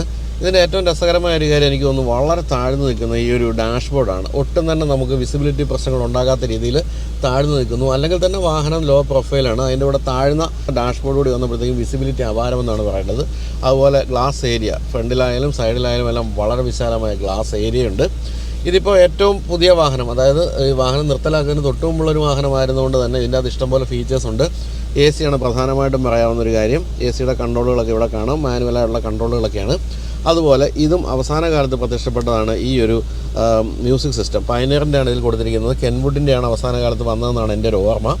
അതിൻ്റെ താഴെയായിട്ട് വേണമെങ്കിൽ മറ്റ് എന്തെങ്കിലുമൊക്കെ ഫിറ്റ് ചെയ്യാവുന്ന രീതിയിലുള്ള സ്പേസ് കൊടുത്തിട്ടുണ്ട്. പക്ഷേ ചെറിയ സാധനങ്ങൾ അവിടെ സൂക്ഷിക്കാം. അതുപോലെ ഈ കാണുന്ന സിഗരറ്റ് ചാർജർ അല്ലെങ്കിൽ ഈ ഒരു ലൈറ്ററിൻ്റെ ഈ ഭാഗവും ഇതും ആദ്യകാലത്ത് ഉണ്ടായിരുന്നില്ല, പിന്നീട് ആഡ് ചെയ്തതാണ്. ഇവിടെ ഒരു ആശ്രയ, അതൊക്കെ ഒരു പഴയകാല രീതിയാണ്, ആശ്രയം കൊടുത്തിരിക്കുന്നു. ഇപ്പോൾ ഈ വാഹനം 5 സ്പീഡ് മാനുവലാണ്. അതിൻ്റെ ഗിയർ ലിവറാണ് ഈ കാണുന്നത്. അതിലെല്ലാം ഒരു പുതുമയുണ്ട്, കണ്ടില്ലേ? അത് അത്ര ഗംഭീരമായിട്ട് സൂക്ഷിക്കുന്ന വാഹനമായതുകൊണ്ട് തന്നെ അതിലൊക്കെ ആ ഒരു തിളക്കം നിലനിർത്തിയിട്ടുണ്ടെന്ന് വേണമെങ്കിൽ പറയാം. എന്തായാലും ഇവിടെയൊക്കെ ഇങ്ങനെ ലെതർ റാപ്ഡ് ആയിട്ടുള്ള ഒരു ഗിയർ ലിവറാണ് നമുക്ക് കാണാനാവുന്നത്. പിന്നെ ഇവിടെ ഒന്നും മറ്റ് പ്രത്യേകിച്ച് സ്റ്റോറേജ് ഏരിയ ഒന്നുമില്ല, അതുപോലെ ഹാൻഡ് റെസ്റ്റ് ഒന്നുമില്ല. ഇവിടെ ഒരു ഈ ഹാൻഡ് ബ്രേക്ക് മാത്രമേ നമുക്ക് ഇവിടെ കാണാനുള്ളൂ. അതുപോലെ സ്റ്റിയറിംഗ് വീല് 2 സ്പോക്ക്, അത് അന്നൊരു വലിയ സംഭവമായിരുന്നു. ഈ 2 സ്പോക്ക് സ്റ്റിയറിംഗ് വീല് വളരെ സ്പോർട്ടിയാണെന്നാണ് പറയേണ്ടത്. അതുപോലെ ഇവിടെ വളരെ വലിയ ഒരു മീറ്റർ കൺസോൾ, അതിൽ 4 വലിയ ഡയലുകൾ. ഈ ടാക്കോമീറ്ററും ആദ്യകാലത്ത് ഉണ്ടായിരുന്നില്ല എസ്റ്റീമിൽ, അത് പിന്നീട് ആഡ് ചെയ്ത് വന്നതാണ് ഈ ടാക്കോമീറ്റർ. അത് നമുക്കിവിടെ കാണാം. എന്തായാലും ഈ വെളുത്ത ഡയലുകൾ പോലും ഇപ്പോൾ അത്ര വ്യാപകമല്ല. ആ കാലത്ത് അതൊരു വലിയ സംഭവം തന്നെയായിരുന്നു. ഇത്രയൊക്കെയാണ് മുൻഭാഗത്ത് നമുക്ക് നോക്കുമ്പോൾ പെട്ടെന്ന് പറയാനാവുന്ന കാര്യം. പിന്നെ സൺറൂഫ് ഉള്ള കാര്യങ്ങളൊന്നും ഇല്ല എന്നുള്ള കാര്യം പറയേണ്ടതില്ലല്ലോ. എന്തായാലും ഈ വാഹനത്തിൻ്റെ ഏറ്റവും പ്രധാനപ്പെട്ട ഒരു കാര്യം എന്ന് പറയുന്നത് സീറ്റിൻ്റെ പൊസിഷനിങ്ങും സീറ്റിൻ്റെ അപ്ഹോൾസ്റ്ററിയും അതിൻ്റെ കുഷനിങ്ങും മറ്റുമായിരുന്നു. ആ കാലത്തൊക്കെ എനിക്ക് ഓർമ്മയുണ്ട്, നമ്മൾ ഇതിൻ്റെ ഈ ഒരു വ്യത്യസ്തമായ നിറം എന്ന് പറയുന്നത് ഇങ്ങനെ നോക്കി നിൽക്കുമായിരുന്നു. സാധാരണ നമ്മൾ കണ്ടുവരുന്ന വാഹനങ്ങളിലൊന്നും കാണാത്ത രീതിയിലുള്ള ഈ ഒരു കുഷനിങ്ങും ഇതിൻ്റെ നിറങ്ങളും അത് വളരെ രസകരമായിരുന്നു. തന്നെയല്ല നല്ല ഗ്രിപ്പുള്ള സീറ്റാണ്, അതുകൊണ്ട് തന്നെ ദീർഘദൂര യാത്രയിലൊക്കെ സുഖം ചെയ്യും. ഇവിടെയാണെങ്കിലും നല്ല തൈ സപ്പോർട്ടുണ്ട്, സുഖമായിട്ടിരിക്കാം. ഇതിൻ്റെ വലിപ്പവും വീതിയും എല്ലാം തന്നെ വളരെ രസകരമാണ്, സുഖമായിട്ട് യാത്ര ചെയ്യാൻ പറ്റുന്ന രീതിയിലാണ്. പക്ഷേ നമ്മൾ ഡോർ പാഡിലേക്കൊക്കെ പോകുമ്പോൾ അവിടെയൊന്നും അങ്ങനെ കാര്യമായ രീതിയിൽ സ്റ്റോറേജ് സ്പേസ് ഒന്നും കൊടുത്തിട്ടില്ല. വളരെ ഒന്നിൻ്റെ പേപ്പേഴ്സൊക്കെ സൂക്ഷിക്കാമെന്ന് മാത്രമേ ഉള്ളൂ. അതുപോലെ അവിടെ പവർ വിൻഡോയുടെ സ്വിച്ച് കൊടുത്തിട്ടുണ്ട്. മറ്റ് കാര്യമായ ഫീച്ചേഴ്സൊന്നും ആ ഭാഗത്ത് പറയാനില്ല. എങ്കിൽ പോലും നിങ്ങൾ നൽകുക 17 വർഷം മുമ്പ് ചെയ്ത അപ്പോൾസറിയുടെ പ്ലാസ്റ്റിക് ഇപ്പോഴും ഇളകിയിട്ടില്ല എന്ന് കാണാം. അത്രയും നന്നായി സൂക്ഷിച്ച വാഹനമാണ് എന്ന് നമുക്ക് മനസ്സിലാക്കുന്ന കാര്യങ്ങളാണ് അതെല്ലാം തന്നെ. എന്തായാലും ഇവിടെ പ്ലാസ്റ്റിക് ക്വാളിറ്റി ഉൾപ്പെടെയുള്ള കാര്യങ്ങളെല്ലാം തന്നെ ടോപ്പ് നോച്ച് എന്നാണ് പറയേണ്ടത്. മാരുതിയുടെ ആ കാലത്തെ വാഹനങ്ങളുടെ ബിൽ ക്വാളിറ്റിയൊക്കെയാണ് ഇത് സൂചിപ്പിക്കുന്നത്. അതിനും നമുക്ക് 100 മാർക്ക് കൊടുക്കാമെന്ന് തോന്നുന്നു. അപ്പോൾ ഈ സ്പേസ് ഞാനിപ്പോൾ ഇരിക്കുന്നതാണെന്ന് നിങ്ങൾക്ക് അറിയാമല്ലോ, ഇഷ്ടംപോലെ ലെഗ് സ്പേസാണ്. അതുപോലെ തന്നെ താഴ്ന്ന പ്രൊഫൈലൊക്കെ ആണെങ്കിൽ പോലും ഹെഡ് സ്പേസ് ഒട്ടും മോശമല്ല. അങ്ങനെ വിശാലമായി കാല് വെച്ചിരിക്കാം. ഒരേ ഒരു പ്രശ്നം, പ്രായമുള്ളവർക്ക് വേണമെങ്കിൽ കയറാനും ഇറങ്ങാൻ അല്പം ബുദ്ധിമുട്ടുണ്ടെന്നുള്ള കാര്യമാണ്. കാരണം അത്രയും താഴ്ന്ന ഒരു പ്രൊഫൈലാണ്, സീറ്റിംഗ് പൊസിഷനാണ്. പക്ഷേ ഒന്ന് ഇരുന്ന് കഴിഞ്ഞാൽ പിന്നെ എത്ര ദൂരം വേണമെങ്കിലും സുഖമായിട്ട് അങ്ങ് ഇരുന്ന് യാത്ര ചെയ്യാൻ പറ്റുന്ന അവസ്ഥയാണ് ഈ വാഹനത്തിന് ഉണ്ടായിരുന്നത്. അപ്പോൾ ഇത്രയൊക്കെയാണ് മുൻഭാഗത്തിരുന്ന് പറയാവുന്ന കാര്യങ്ങൾ. ഇപ്പോഴും കൊതിപ്പിക്കുന്ന ഇൻറ്റീരിയർ എന്നാണ് പറയേണ്ടത്, ഇപ്പോഴും കാലികമായ ഇൻറ്റീരിയർ എന്നാണ് പറയേണ്ടത്. എങ്കിൽ നമുക്ക് പിൻഭാഗത്തോടെ നിന്ന് ഇരുന്ന് നോക്കാം. കാരണം ആ കാലത്തെ ഒരു ഫാമിലി വാഹനമായിരുന്നു ഇത്. 5 പേര് സുഖമായി സഞ്ചരിക്കുന്ന വാഹനമാണ്. പിൻഭാഗത്തോടെ ഇരുന്ന് നോക്കാം. എസ്റ്റീമിൻ്റെ കാര്യത്തിൽ അന്നൊക്കെ നമുക്ക് തോന്നിയിരുന്ന ഒരു പ്രശ്നം എന്ന് പറയുന്നത് ഈ പിൻഭാഗത്തെ ഡോറ് തുറക്കുന്നത് അത്ര വൈഡായിട്ടായിരുന്നില്ല എന്നുള്ളതാണ്. അപ്പോൾ പിൻഭാഗത്തെ കയറിയിരിക്കുമ്പോൾ ഒരല്പം ബുദ്ധിമുട്ടുണ്ടായിരുന്നു. അതിപ്പോൾ പോലും നമുക്ക് അനുഭവപ്പെടുന്നുണ്ട്. എങ്കിൽ പോലും ഞാനീ പറഞ്ഞ പോലെ കണ്ടോ, വളരെ താഴ്ന്ന ഈ ഒരു വിൻഡോ ലൈനും ഈ വിശാലമായ ഗ്ലാസ് ഏരിയയും തീർച്ചയായിട്ടും നമ്മളെ ആഹ്ലാദിപ്പിക്കുന്ന ഒരു കാര്യമാണ്. ഇപ്പോൾ നമ്മൾ മുൻഭാഗത്തെ സീറ്റ്, ഈ സീറ്റ് ഞാൻ അല്പം മുന്നിലേക്ക് കയറ്റിയിട്ടിരിക്കുന്നു. ഇത്രയധികം സ്പേസ് ഇവിടെയുണ്ട്. അതുപോലെ തന്നെ ഇവിടെയും കാണുന്ന ഇഷ്ടംപോലെ സ്പേസ് കാണാം. ഇവിടെ ഒരു 3D മാറ്റൊക്കെ ഇട്ടിട്ടുണ്ട്. ഈ ഭാഗത്ത് കാണുന്ന ഈ തൈ സപ്പോർട്ടാണ് ഈ വാഹനത്തിൻ്റെ ഏറ്റവും പ്രധാനപ്പെട്ട കാര്യം. എന്തുകൊണ്ടാണ് പല വാഹന നിർമ്മാതാക്കൾക്കും തൈ സപ്പോർട്ട് കൂട്ടി സീറ്റ് കുഷൻ ചെയ്യാൻ പറ്റാത്തത് ഞാൻ ആലോചിക്കാറുണ്ട്. അതൊക്കെ ഇവരെ കണ്ടുപിടിക്കണം. ഇവിടെ ഇങ്ങനെ ഉയർന്നു വരുന്നു, നമ്മൾ സുഖമായിട്ട് ചേർന്നാണ് ഇരിക്കുന്നത്, ഒരു തരത്തിലും നമുക്ക് ബുദ്ധിമുട്ട് ഉണ്ടാകുന്നില്ല. അതുപോലെ തന്നെയാണ് ബാക്ക് ഇരിക്കുമ്പോഴാണെങ്കിലും ഒരല്പം അപ്രൈറ്റ് ആയിട്ടുള്ള പൊസിഷനാണെങ്കിലും സുഖമായി ഇരിക്കാൻ പറ്റുന്നുണ്ട്. ഹെഡ് റെസ്റ്റുകളൊക്കെ ഇൻ്റഗ്രേറ്റഡ് ഹെഡ് റെസ്റ്റാണ് ഇവിടെ കൊടുത്തിരിക്കുന്നത്. മുൻഭാഗത്ത് അങ്ങനെയല്ല, പക്ഷേ പിന്നിൽ ഇൻ്റഗ്രേറ്റഡ് ഹെഡ് റെസ്റ്റ് കൊടുത്തിരിക്കുന്നു. അതുപോലെ ഇവിടെ ഒന്നും പിൻഭാഗത്തേക്കൊന്നും ഒരു കാര്യങ്ങളും പറയാനില്ല. ചെറിയൊരു ആശ്രയ, അന്നത്തെ പഴയ രീതി അനുസരിച്ചുള്ള ആശ്രയം മാത്രമാണ് ഇവിടെ കാണാനുള്ളത്. പിൻഭാഗത്തേക്ക് AC വെൻ്റോ അത്തരം കാര്യങ്ങളൊന്നും തന്നെ കൊടുത്തിട്ടില്ല. എന്തായാലും സീറ്റിൻ്റെ ബാക്കിൽ പേർപ്പസും മറ്റും സൂക്ഷിക്കാനൊരു സ്ഥലമുണ്ടെന്ന് മാത്രമേ പറയാനുള്ളൂ. പിൻഭാഗത്തേക്ക് വരുമ്പോൾ ഡോർ പാഡിൽ ഒരു സാധനവും ഒന്നും കൊടുത്തിട്ടില്ല, ഒരു സ്റ്റോറേജ് ഏരിയ ഒന്നും തന്നെ കൊടുത്തിട്ടില്ല. അതങ്ങനെ വിശാലമായി ഓപ്പണായി കിടക്കുന്നു. പവർ വിൻഡോ ഇല്ല എന്നുള്ള കാര്യവും ശ്രദ്ധേയമാണ്. മുൻഭാഗത്ത് 2 പവർ വിൻഡോസ് മാത്രമാണ് കൊടുത്തിരിക്കുന്നത്. എന്തായാലും ഇവിടെയും ഹെഡ് റൂം ഒന്നും ഒട്ടും മോശമല്ല, സുഖമായിരുന്ന് യാത്ര ചെയ്യാം. ഗ്ലാസ് ഏരിയ, അതാണ് ഞാൻ വീണ്ടും എനിക്ക് എടുത്തു പറയാൻ തോന്നുന്നൊരു കാര്യം, അത്രയും വിശാലമാണ്. അപ്പോൾ ഇപ്പോഴും ഞാൻ പറഞ്ഞല്ലോ, ഇതിനകത്തൊരു പുതുമയുടെ മണം പോലും എനിക്ക് അനുഭവപ്പെടുന്നുണ്ട്. എനിക്ക് തോന്നുകയാണെന്ന് അറിഞ്ഞൂടെ. എന്തായാലും അത്രയധികം ആധുനികമായൊരു വാഹനമായിട്ടാണ് എസ്റ്റീം ഇപ്പോൾ അനുഭവപ്പെടുന്നത്. മാരുതിയെ എല്ലാ കാലത്തും നമ്മൾ അംഗീകരിക്കേണ്ട ഒരു വാഹന നിർമ്മാതാവാണ്. എസ്റ്റീമിൻ്റെ കാര്യത്തിൽ പ്രത്യേകിച്ചും അംഗീകരിച്ചിരിക്കുന്നു, നമിച്ചിരിക്കുന്നു.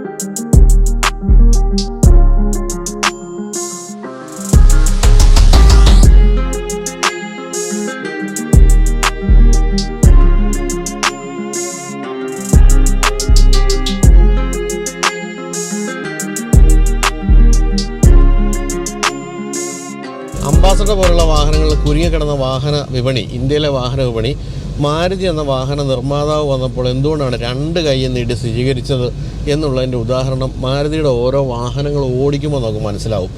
എത്രത്തോളം സ്മൂത്താണ് എന്നുള്ളത് നമ്മൾ അത്ഭുതപ്പെടുത്തുന്ന ഒരു കാര്യമാണ്. പ്രത്യേകിച്ച് അംബാസഡറും അതുപോലെ തന്നെ പ്രീമിയർ കമ്പനിയൊക്കെ ഓടിച്ച് ശീലിച്ചവർ ഇത്തരത്തിലുള്ള വാഹനങ്ങൾ വന്നപ്പോൾ അന്തം വിട്ടുപോയി എന്നുള്ളതാണ് സത്യം. ഇങ്ങനെയൊക്കെ വാഹനങ്ങൾ നിർമ്മിക്കാമോ എന്ന് അത്ഭുതപ്പെട്ടു എന്നാണ് ഞാൻ ഉദ്ദേശിച്ചത്. അതുകൊണ്ടാണ് പീപ്പിൾസ് കാർ എന്ന് വിളിക്കാവുന്ന മാരുതി 800ഉം അതിനുശേഷം വന്ന സെന്റ് പോലെയുള്ള വാഹനങ്ങളും ഓംനിയും എസ്റ്റീമും 1000ഉം എല്ലാം തന്നെ ലക്ഷക്കണക്കിന് യൂണിറ്റുകൾ വിറ്റുപോയത്. ഇപ്പോൾ ഈ വാഹനത്തിൻ്റെ വില വെച്ച് നോക്കുകയാണെങ്കിൽ, അല്ലെങ്കിൽ ആ കാലത്തെ വില വെച്ച് നോക്കുകയാണെങ്കിൽ ശരിക്കും പറഞ്ഞാൽ വില കൂടുതലാണ്. പക്ഷേ ഇത്തരത്തിലുള്ളൊരു വാഹനമൊന്നും ഉണ്ടായിരുന്നില്ല. ഫോർഡ് ഐക്കണൊക്കെ പിന്നീട് വന്നു, സിയലോ വന്നു. സിയലോടെയൊക്കെ പ്രശ്നം, സിയലോ ഇതിനേക്കാളൊക്കെ മികച്ച ഇൻറ്റീരിയറൊക്കെയുള്ള വാഹനമായിരുന്നെങ്കിലും അതിൻ്റെയൊക്കെ മെയിൻ്റനൻസ് കോസ്റ്റ് എന്ന് പറഞ്ഞാൽ വളരെ കൂടുതലായിരുന്നു. പിന്നെ ഉണ്ടായിരുന്ന ഫോർഡ് ഐക്കൺ മികച്ച വാഹനമായിരുന്നു തീർച്ചയായിട്ടും. ഓപ്പൽ ആസ്ട്ര അത് ഗംഭീര വാഹനമായിരുന്നു. പക്ഷേ അതിൻ്റെയൊക്കെ മെയിൻ്റനൻസ് കോസ്റ്റ്, റീസെയിൽ വാല്യൂ തുടങ്ങിയൊക്കെ പ്രശ്നമായിരുന്നു. അതുകൊണ്ട് തന്നെയാണ് എസ്റ്റീം എല്ലാ കാലത്തും ഒരു ഹോട്ട് സെല്ലിംഗ് കാറായിട്ട് നിലനിന്നത്. അപ്പോൾ ഈ എസ്റ്റീം എന്ന് പറയുമ്പോൾ നമ്മൾ 1000നെ മറക്കാൻ പറ്റില്ല. 1000 ആണ് ആദ്യമായി ഈ ഷേപ്പിൽ വന്നൊരു വാഹനം. അതിനുശേഷം 4 വർഷം കഴിഞ്ഞാണ് ഞാൻ നേരത്തെ പറഞ്ഞ പോലെ അത് കുറച്ച് അണ്ടർ പവേർഡ് ആണെന്നുള്ളൊരു പരാതി വന്നു കഴിഞ്ഞപ്പോൾ അല്പം കൂടി മികച്ച എഞ്ചിനുമായിട്ട് എസ്റ്റീം വന്നത്. എസ്റ്റീമിൻ്റെ കാര്യത്തിൽ ചില കോസ്മെറ്റിക് ചേഞ്ചസും അതുപോലെ തന്നെ എഞ്ചിനിൽ വന്ന വലിയ മാറ്റവും കാരണം എസ്റ്റീം വളരെ പെട്ടെന്ന് ജനപ്രിയമായിട്ട് മാറി.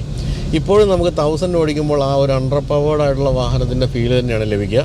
പക്ഷേ എസ്റ്റീം വന്നപ്പോഴേക്കും മൊത്തത്തിൽ കാർബറേറ്റർ മാറുന്നു, അതുപോലെ തന്നെ പവർ കൂടുന്നു, ടോർക്ക് കൂടുന്നു, എല്ലാ തരത്തിലുമുള്ള മാറ്റങ്ങൾ അങ്ങനെ സംഭവിച്ചു. അങ്ങനെ എസ്റ്റീം ജനപ്രിയമായിട്ട് നിലനിൽക്കുകയും ചെയ്തു. എങ്കിലും ഈ കോമ്പറ്റീറ്റേഴ്സൊക്കെ വരുന്നതനുസരിച്ച് മാരുതി ഈ വാഹനത്തിൻ്റെ എൻജിൻ പവർ അടക്കമുള്ളതെല്ലാം മാറ്റിക്കൊണ്ടിരുന്നു. അതുപോലെ യൂറോ 3 എമിഷൻ നോംസ് വന്നപ്പോഴത്തേക്കും മൾട്ടിവാൾവ് ടെക്നോളജി കൊണ്ടുവരുന്നു. അങ്ങനെ മൈലേജ് കൂടുന്നു, പവർ കൂടുന്നു, അങ്ങനെ എപ്പോഴും മാറ്റങ്ങൾക്ക് വിധേയമായിരുന്നു. ഒരിക്കലും നമുക്കങ്ങനെ ബോറടിക്കുന്ന രീതിയിൽ ഒരേ തരത്തിലായിരുന്നില്ല ഈ വാഹനം പോരുന്നത്. ബേസിക് ആയിട്ടുള്ള രൂപം നിലനിർത്തിയിട്ടുണ്ടായിരുന്നു എന്ന് മാത്രമേ ഉള്ളൂ. അപ്പോൾ ആദ്യകാലത്ത് 1000 മാരുതി 1000 ഉണ്ടായിരുന്ന ഒരു 1 ലിറ്റർ കാർബറേറ്റർ പെട്രോൾ എഞ്ചിനായിരുന്നു. അത് 46 bhp ആയിരുന്നു. 5500 RPM മാക്സിമം പവർ കിട്ടിയിരുന്നത്. 71 ന്യൂട്ടൺ മീറ്റർ ആയിരുന്നു മാക്സിമം ടോർക്ക്. അത് 3500 RPM കിട്ടിയിരുന്നത്. 5 സ്പീഡ് മാനുവൽ ഗിയർ ബോക്സ് ആണ് ആ വാഹനത്തിൽ ഉപയോഗിച്ചിരുന്നത്. അപ്പോൾ അത്രയും വലിയൊരു വാഹനത്തിൽ ഏതാണ്ട് 825 കിലോഗ്രാം ഭാരമുള്ള ഒരു വാഹനത്തിൽ 46 bhp എഞ്ചിനായിരുന്നു എന്നുള്ളതായിരുന്നു ആ ഒരു വാഹനത്തിന് കുറവായിട്ട് പറയാമായിരുന്നത്. ആ കാലത്ത് 3.2 ലക്ഷം രൂപ തൊട്ട് 3.5 ലക്ഷം രൂപ വരെയായിരുന്നു ഈ 1000-ൻ്റെ എക്സ്ഷോറൂം വില. അപ്പോൾ അതിനുശേഷം 1994 നവംബറിലാണ് ഇപ്പോൾ ഈ വാഹനത്തിൽ നമ്മൾ കാണുന്നതിൻ്റെ ബേസിക് രൂപം എന്ന് വിളിക്കാവുന്ന 1.3 ലിറ്റർ G13BA എന്ന് പറയുന്ന സീരീസിൽ പെടുന്ന എൻജിൻ ഫിറ്റ് ചെയ്തത്. ഇതിൽ തുടക്കത്തിൽ 65 bhp ആയിരുന്നു engine power. 6000 RPM maximum power ലഭിച്ചിരുന്നത്. അതുപോലെ 4000 RPM 99 ന്യൂട്ടൺ മീറ്റർ ആയിരുന്നു മാക്സിമം ടോർക്ക്. അതോടുകൂടി വിലയും അങ്ങ് കൂടി. 3.2 ലാക്സിൽ വിറ്റിരുന്ന 1000-ൻ്റെ വില ഏതാണ്ട് 4.5 ലക്ഷത്തിലേക്ക് കുതിച്ചുയർന്ന് എസ്റ്റീം എന്നുള്ള പേരുമായിട്ട് വന്നു. പക്ഷേ മറ്റ് പല മാറ്റങ്ങളും അതിൽ കാര്യമായ രീതിയിൽ കൊണ്ടുവരികയും ചെയ്തിരുന്നു. അതായത് ഫീച്ചേഴ്സിൻ്റെ കാര്യത്തിൽ പിന്നെയുള്ള നാൾ വഴികൾ നോക്കുകയാണെങ്കിൽ 95-ൽ ഒരു കാറ്റലൈസർ ഫിറ്റ് ചെയ്തു. അതുപോലെ 95-ൽ തന്നെ ഒരു ബേസിക് LX വേരിയൻറ്റ് വന്നു. അതുപോലെ remote fuel lid opener add ചെയ്തു. പിന്നെ നവംബർ 95-ൽ പവർ വിൻഡോ, സെൻട്രൽ ലോക്കിങ്, അതുപോലെ കെൻവുഡിൻ്റെ ഒരു കാസറ്റ് പ്ലെയർ വന്നു. പിന്നെ 96 ഏപ്രിൽ നോക്കുകയാണെങ്കിൽ ഹൈഡ്രോ കാർബൺ കൺട്രോൾ സിസ്റ്റം വന്നു. അതായത് അന്നത്തെ എമിഷൻ നോംസ് മീറ്റ് ചെയ്യാൻ വേണ്ടി. 96 മെയ്യിൽ 3 speed torque converter automatic AX എന്ന് പറയുന്ന ഒരു ട്രിം ഇതിലേക്ക് ആഡ് ചെയ്തു. പിന്നെ 96 സെപ്റ്റംബർ തന്നെ ഹൈഡ്രോളിക് പവർ സ്റ്റിയറിംഗ് വന്നു. അതും AX എന്ന ടോപ്പ് എൻഡ് മോഡലിൽ. അതുപോലെ 96 നവംബറിൽ തന്നെ എയർ കണ്ടീഷണർ എല്ലാ വേരിയൻസിലും വന്നു. അങ്ങനെയുള്ള മാറ്റങ്ങൾ സംഭവിച്ചുകൊണ്ടിരുന്നു. ഏതാണ്ട് 99 കാലഘട്ടത്തിലാണ് ഈ ഉള്ളിൽ നിന്ന് അഡ്ജസ്റ്റ് ചെയ്യാവുന്ന സൈഡ് വ്യൂ മിറേഴ്സൊക്കെ വന്നത്. 97-ലെ ഫേസ് ലിഫ്റ്റ് വന്നപ്പോഴത്തേക്കും ഈ മ്യൂസിക് സിസ്റ്റത്തിൽ CD-യുടെ സപ്പോർട്ട് വന്നു. അതുപോലെ തന്നെ 60 വാട്ടിൻ്റെ 4 സ്പീക്കറുകൾ, കെൻവുഡിൻ്റെ സ്പീക്കറുകൾ ആഡ് ചെയ്തു. 99-ൽ ഡ്രൈവർ സീറ്റ് ഹൈറ്റ് അഡ്ജസ്റ്റർ വന്നു. അതുപോലെ തന്നെ പിൻഭാഗത്ത് ആംറസ്റ്റ് വന്നു, സിഗരറ്റ് ലൈറ്റർ വന്നു. 99 നവംബറിൽ ഫ്രണ്ടിൽ പവർ വിൻഡോ വന്നു. അങ്ങനെ ഓരോ കാലത്തിലും വേണ്ട കാര്യങ്ങളെല്ലാം ആഡ് ചെയ്തുകൊണ്ടിരുന്നു. 2000 മാർച്ചിലാണ് MBFI സിസ്റ്റം വരുന്നത്. അതോടുകൂടി വില വീണ്ടും കൂടി 4.8 ലാക്സിലായി പിന്നെ വില ആരംഭിക്കുന്നത്. അത് ഓട്ടോമാറ്റിക് എത്തുമ്പോൾ 6.1 ലാക്സായിട്ട് വർദ്ധിക്കുകയും ചെയ്തു. അതോടുകൂടിയാണ് പവർ വർദ്ധിച്ചത്. ഇപ്പോൾ നമ്മൾ ഈ ഓടിച്ചുകൊണ്ടിരിക്കുന്ന വാഹനത്തിലൊക്കെ അങ്ങനെ പവർ വർദ്ധിച്ചു. MBFI സിസ്റ്റം കൂടി വന്നു കഴിഞ്ഞപ്പോൾ ഒരു 16 വാൽവ് എഞ്ചിനായിട്ട് മാറി. അത് 84 bhp ആയി. 104 ന്യൂട്ടൺ മീറ്റർ എന്ന് പറയുന്ന ടോർക്ക് 3000 RPM കിട്ടുന്ന അവസ്ഥയിലേക്ക് മാറി. അതോടുകൂടി വാഹനത്തിൻ്റെ വെയിറ്റ് കൂടി 875 കിലോ ആയിട്ട് മാറുകയും ചെയ്തു. എന്നാൽ ഈ ഓൾ അലൂമിനിയം എഞ്ചിനും അല്പം വെയിറ്റ് കുറഞ്ഞ ബോഡിയും എല്ലാം കൊണ്ട് ഈ റാലികളിലൊക്കെ ഏറ്റവും പെർമനൻ്റ് ആയിട്ടുള്ള സ്ഥാനം ഈ വാഹനത്തിന് എല്ലാ കാലത്തും കിട്ടുമായിരുന്നു. ഇന്ത്യയിലെ ഏറ്റവും പ്രമുഖരായിട്ടുള്ള റാലി അല്ലെങ്കിൽ റേസ് ഡ്രൈവേഴ്സ് എല്ലാവരും തന്നെ ഏറ്റവും ഇഷ്ടപ്പെടുന്ന വാഹനമായിരുന്നു കുറേ കാലം എസ്റ്റീം. എന്തായാലും 13.5 സെക്കൻഡ് കൊണ്ടാണ് ഈ വാഹനം 100 കിലോമീറ്റർ വേഗത എടുക്കുന്നത്. ആ കാലത്ത് ആ ഒരു ഫിഗറിനെ തോൽപ്പിക്കാൻ പറ്റുന്നത് ഹോണ്ട സിറ്റിക്ക് മാത്രമായിരുന്നു. അത് കുറച്ചുകൂടി ഫാസ്റ്റർ ആയിരുന്നു. എന്തായാലും ഇൻഡിപെൻഡൻറ്റ് സസ്പെൻഷനും തരക്കേടില്ലാത്ത ഗ്രൗണ്ട് ക്ലിയറൻസും എല്ലാം ഉണ്ടായിരുന്നതുകൊണ്ട് തന്നെ ഈ വാഹനം ഏത് തരത്തിലുള്ള റോഡ് കണ്ടീഷൻസിൽ ഓടിക്കാൻ പറ്റുന്ന ഒരു വാഹനം തന്നെയായിരുന്നു. ഇതിനിടയ്ക്കാണ് കുറച്ച് കാലത്തേക്ക് ഒരു ഡീസൽ എൻജിൻ മോഡൽ വന്നത് എസ്റ്റീമിൻ്റെ. അതിന് വില 5.4 ലക്ഷം രൂപയായിരുന്നു. ടോപ്പിൻ്റെ മോഡലിന് 5.7 ലക്ഷം രൂപയും. ഫിയറ്റിൽ നിന്നും വാങ്ങിച്ച ഒരു ടട്ട് 5 ഡീസൽ എഞ്ചിനായിരുന്നു അത്. പക്ഷേ അത് ഘടിപ്പിച്ച എസ്റ്റീം വളരെ കുറച്ച് കാലമേ ഉണ്ടായിരുന്നുള്ളൂ. എന്ന് തന്നെ ആ കാലത്ത് വന്നിരുന്ന പ്യൂഷോയുടെ 309 GLD എന്ന് പറയുന്ന മോഡലിൽ ഘടിപ്പിച്ചിരുന്ന അതേ എഞ്ചിൻ തന്നെയാണിത്. 57 bhp പവർ ഉണ്ടായിരുന്നുള്ളൂ. 5000 RPM 95 ന്യൂട്ടൺ മീറ്റർ ആയിരുന്നു ടോർക്ക്. 2250 RPM. അത് പക്ഷേ കാര്യമായ രീതിയിലൊന്നും വിറ്റുപോയില്ല. അങ്ങനെ അധികം ഡീസൽ എസ്റ്റീമുകൾ ഇപ്പോൾ കാണാനുമില്ല. ഇപ്പോൾ ഈ വാഹനത്തിൻ്റെ കാര്യത്തിൽ മൈലേജ് വളരെ കൂടുതലായിരുന്നു പഴയ എഞ്ചിനുമായിട്ട് നോക്കുമ്പോൾ, എങ്കിൽ പോലും 13ഒക്കെയാണെന്ന് തോന്നുന്നു മാക്സിമം കിട്ടിയിരുന്നത്. ഇപ്പോൾ ഈ വാഹനത്തിൻ്റെ കാര്യത്തിൽ 10-11ഒക്കെയാണ് കിട്ടുന്നതെന്നാണ് ഇതിൻ്റെ ഉടമയായ ഷഫീഖ് പറഞ്ഞത്. എന്തായാലും ഇപ്പോഴും ഒന്ന് സെക്കൻഡ് ഗിയറിൽ കാല് കൊടുത്ത് നോക്കിയാൽ ഏതൊരു സ്പോർട്സ് കാറിനെയും വെല്ലുന്ന ശബ്ദവുമായിട്ട് കുതിച്ചു പായുന്ന ഒന്നാം തരം ഒരു ലൈറ്റ് വെയ്റ്റ് വാഹനമാണ് എസ്റ്റീം. എസ്റ്റീമിന് ശേഷം തുടർന്നു വന്ന ബലേനോ ഈ ഒരു പെഡിഗ്രി കൂടുതൽ ശക്തമായിട്ട് കാത്തു സൂക്ഷിച്ചു. അതായത് ഒരു റാലി റേസ് കാർ എന്നുള്ള പേര് കൂടുതൽ കിട്ടി. കാരണം എസ്റ്റീമിനേക്കാളും കുറച്ചുകൂടി ലൈറ്റ് വെയ്റ്റും കുറച്ചുകൂടി മികച്ച എഞ്ചിനുമായിരുന്നു ബലേനോയ്ക്ക് ഉണ്ടായിരുന്നത്. കുറച്ചുകൂടി ആധുനികമായിട്ട് മാറി ആ സമയമായപ്പോഴത്തേക്കും ബലേനോ എന്നാണ് പറയേണ്ടത്. എന്തായാലും ഇപ്പോഴും എസ്റ്റീം ഒട്ടും മോശമല്ല. നല്ല ഒന്നാന്തരം എസ്റ്റീമുകൾ കിട്ടാനുണ്ടെങ്കിൽ ധൈര്യമായിട്ട് വാങ്ങിക്കാം. എത്ര കാലം കഴിഞ്ഞാലും ഇതിൻ്റെ ഡ്രൈവബിലിറ്റി പോലുള്ള കാര്യങ്ങൾക്കൊന്നും ഒരു കുറവും സംഭവിക്കില്ല. അതുകൊണ്ട് തന്നെ രസകരമായിട്ട് ഓടിച്ചു പോകാവുന്ന അങ്ങേയറ്റം ലൈറ്റ് കൺട്രോളുകളൊക്കെയുള്ള തകർപ്പൻ വാഹനമാണ് എസ്റ്റീം. മാരുതിയുടെ ആ കാലത്തെ തൊപ്പിയിലെ ഒരു പൊൻതൂവൽ എന്നാണ് വിളിക്കേണ്ടത്.